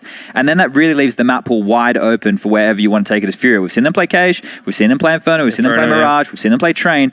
So they're going to be comfortable on any of those maps. The problem is, as you were stating, Envious are now aware of these quirks, these little interesting takes, and hopefully Carrigan's worked out a way, at least if you're an Envious fan, how to beat that. Yeah, interesting now to see what is Furia's pick going to be like, because it was Inferno last time around, and it was a game where that was a great start for Envy, but then Furia managed to step it up, and now we see a bit of a curveball there coming in with in the shape of Cash. And to note as well, they've gone for the same strategy as what NRG did of picking that T side, because we know that Furia, if they don't get the ball run, they don't get the economy up, they can be very disrupted with their CT holds, right? Because it is very utility heavy. Interesting. Furia taking out Inferno.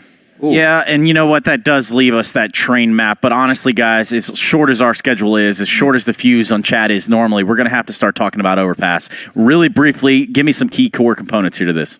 I think I'm feeling confident when it comes to Envy on Overpass. They had a tremendous T side yesterday. Yes, they did get a little bit sloppy towards the tail end of it, thanks to the aggressive play style that INTZ was capable of utilizing in the end there. But I feel like this is one where Envy is going to take a 1-0 lead. Carrigan has a lot of B-heavy strats that we've already seen come out, so if you're a fan of Furia, they need to make sure they're getting the opening pick so they can't do those set pieces. And also, if they can adopt something from their Brazilian brothers and try and push them back when they're doing the defaults, you just have to basically delay a bit of time. That's when things are going to become flustered for a team like Envy, because they're still a very new unit. These mid-rounds are something which is the hardest part for a team with, who are still building synergy. Right. Well, that's what we're going to do. We're going to do it, boys. I'm ready to get into the game, and I'm sure that you are as well at home, because it's time to get into Overpass, and we have to have some commentators who are overly qualified to do this job. We're blatantly not, but their names are Connor Girvin, and it's going to be Mohan Giovanni Da Vinci. Yeah, take it away, boys. So close, Launders. What is it, Giovanni Da Vinci Code. Right, something along those lines. Myself, Connor Gervin, Mohan Govindasamy, and the very last best of 3 of the North America's Minor is now ready to go. We've had Envy eliminate 2 Brazilian teams already, and this could very well be the 3rd, but they have looked better, seeing as they are coming from the top side of the bracket. And when I say they have looked better, I also speak of Envy on a day-to-day basis. They've been warming up into their performance, and this is when it absolutely matters most, folks. The final line. Envy on Overpass, a map that they have improved throughout the course of the event, have gotten better day by day. They've had the executions from day 1, but the follow-through and the spacing and the explosiveness and the trading wasn't there. There was better entries yesterday from Drone. There was more op shots being hit from JDM, and he's been one constant for the team that's kept them alive. But it seems now that all of the pieces on Envy have come together. Yesterday on Train, I asked Nifty in the hotel lobby, how come you only had 4 kills on Train? And he said he didn't even notice until the game was over, and nobody else noticed either. And so that's a great sign. I mean, it was him who had the only player who had below 10 kills. I think the only player who had below 20 kills, to be quite honest. But it didn't seem to impact the game overall. A lot of their strategy didn't come down to like strong defaults. There was a lot of execution-heavy stuff, but they had a deep game plan. Although it didn't pan out, I can see that practice coming into effect. But I'm also fearful for them when it comes to Train. What a great shot from Art, the player, who yesterday on Cash versus NRG was really not having a good game and has been one of the most important fraggers on this team. Most certainly has. But now he's down. Nifty has found him some behind the tree. So this is the battle of the bottom fraggers from yesterday. Already kicking it off here in the pistol. You know, Team Envy, they finally started to gel on the T side of Overpass throughout the series. We've seen them play it. It was only once we had that long A aggression and the playground aggression from the likes of Ints that they flopped. You know, they were off to a 9-0 start on the T side of Overpass. And so far, looking to just get that very first round on the board. They are down by a man, 3v4 here, with a deep positioning inside of both long and bathrooms. But the counter-terrorists, you see, they've got that kit and smoke too. That could really throw things into the mix, seeing as now already Caserado's on the bomb. Terrorists not going to be able to get that frag whatsoever because everybody's have their hands full with the other frags across the round. All players from Furia get kills and the rest of Envy get taken out. That is a pretty decent post plant by them, but because they couldn't hit their shots, that's obviously a key component in winning the round. There's no doubt about it. Furia had control of the situation, played it very confidently in the 4v3, held on to a smoke, didn't overextend, didn't freak out when AbleJ or when Art died within the site, and that all allowed them to be able to pull that one back safely. So here's the smoke to the back of Monster, as a lot of the T's have grouped up around middle, and it's just Nifty to be holding an AK. It seems as though Kerrigan's dropped it for him. We saw this one AK buy from Furia, funnily enough, yesterday. And it's not totally uncommon to have. Now, I think the best part about this is that normally we've seen teams just full on force after getting a plant on the first round. Here's a situation where they do pull off a buy that you would normally see after not getting a plant, but because of that, save some money and have a chance of winning the round. This boost system that they're currently using, just putting Nifty on top of heads, this is kind of like at times a 2-layered play. We've seen this kind of sort of eco round from them before. Well, they'll put the smoke here outside of bathrooms, boost Nifty behind it, and try to give him a chance to open up on A site. This round they keep that smoke. Cutler's not going to throw it out. It's just going to be Nifty walking forward, looking for these duels dry. And now, as the T's arrive, he is blown to smithereens. Not to mention that, but there's already a 3-player stack on this bomb site. So unfortunately for Envy, they're going to have their hands full once this entry attempt gets rolling. They do have the scout on Art to assist versus Caserato, who now locks it down with a double kill and an assist of his own. Everybody from Envy just cut down the moment they got to that A site. As we saw, the CTs on the site got unblind, and that's because they were able to throw proper counter flashes to push the T's back and kind of null the flashes that were coming at them. Envy had a chance there to get up close to the site, to get onto the site with the good flashbangs that they threw, but because they got blind, were stopped in their tracks, and Furia come away with an easy anti-eco. Always a dangerous situation when the CTs get up through toilets and up to that initial giant choke point in front of the site. Because it is so wide, it's very easy to entry at times. But again, Furia handle it. So now we move into the next round. Bit of a lead here for Furia. The Molotov misses his mark, which allows the Tees to get a bit farther than I think Art would like, but he's still going to be quite confident in taking these duels. Runs out with the MP7 and goes 1 for 1. Yuri, however, makes that a frag that wasn't taken in vain here. They've now got 4v3, and although Team Envy are right close to the bomb, they don't have control of the stairs. Yeah, and a nice angle from outside of short door. You know, looking upwards, you can see the kneecaps. Try to take them down from then on forward. You can still see Abel holding that exact same angle, not only taking JDM to 22 health, just softening up Nifty to 34. The only real way to get past this is to just throw yourself over, and look what happens now. Yuri is supposed to be able to hold that. With the smoke combined, they do arrive down on top of bomb just to their, well, disdain. We've got frags and fire flying through the window, and Nifty hiding in the corner for as long as he can. All the while, Cutler, he's made noise now. Yeah, 40 seconds up. He didn't know that there was a player in bathrooms, but just starts running so quickly, and he's almost certainly going to get flanked. Even if he doesn't, the bomb will get caught halfway. It's up to Quesarado at what point he wants to take the duel. Also has the option to just deny the bomb plant as it's going down. Oh, they plant on the other side. Wow, he gets away. The rotators are up. Now he's given up his flank, too. This is a chance for Envy. A slight chance, but a chance nonetheless. Wow. You know, it's nice that Quesarado, even though, sure, he misses his chance to get the kills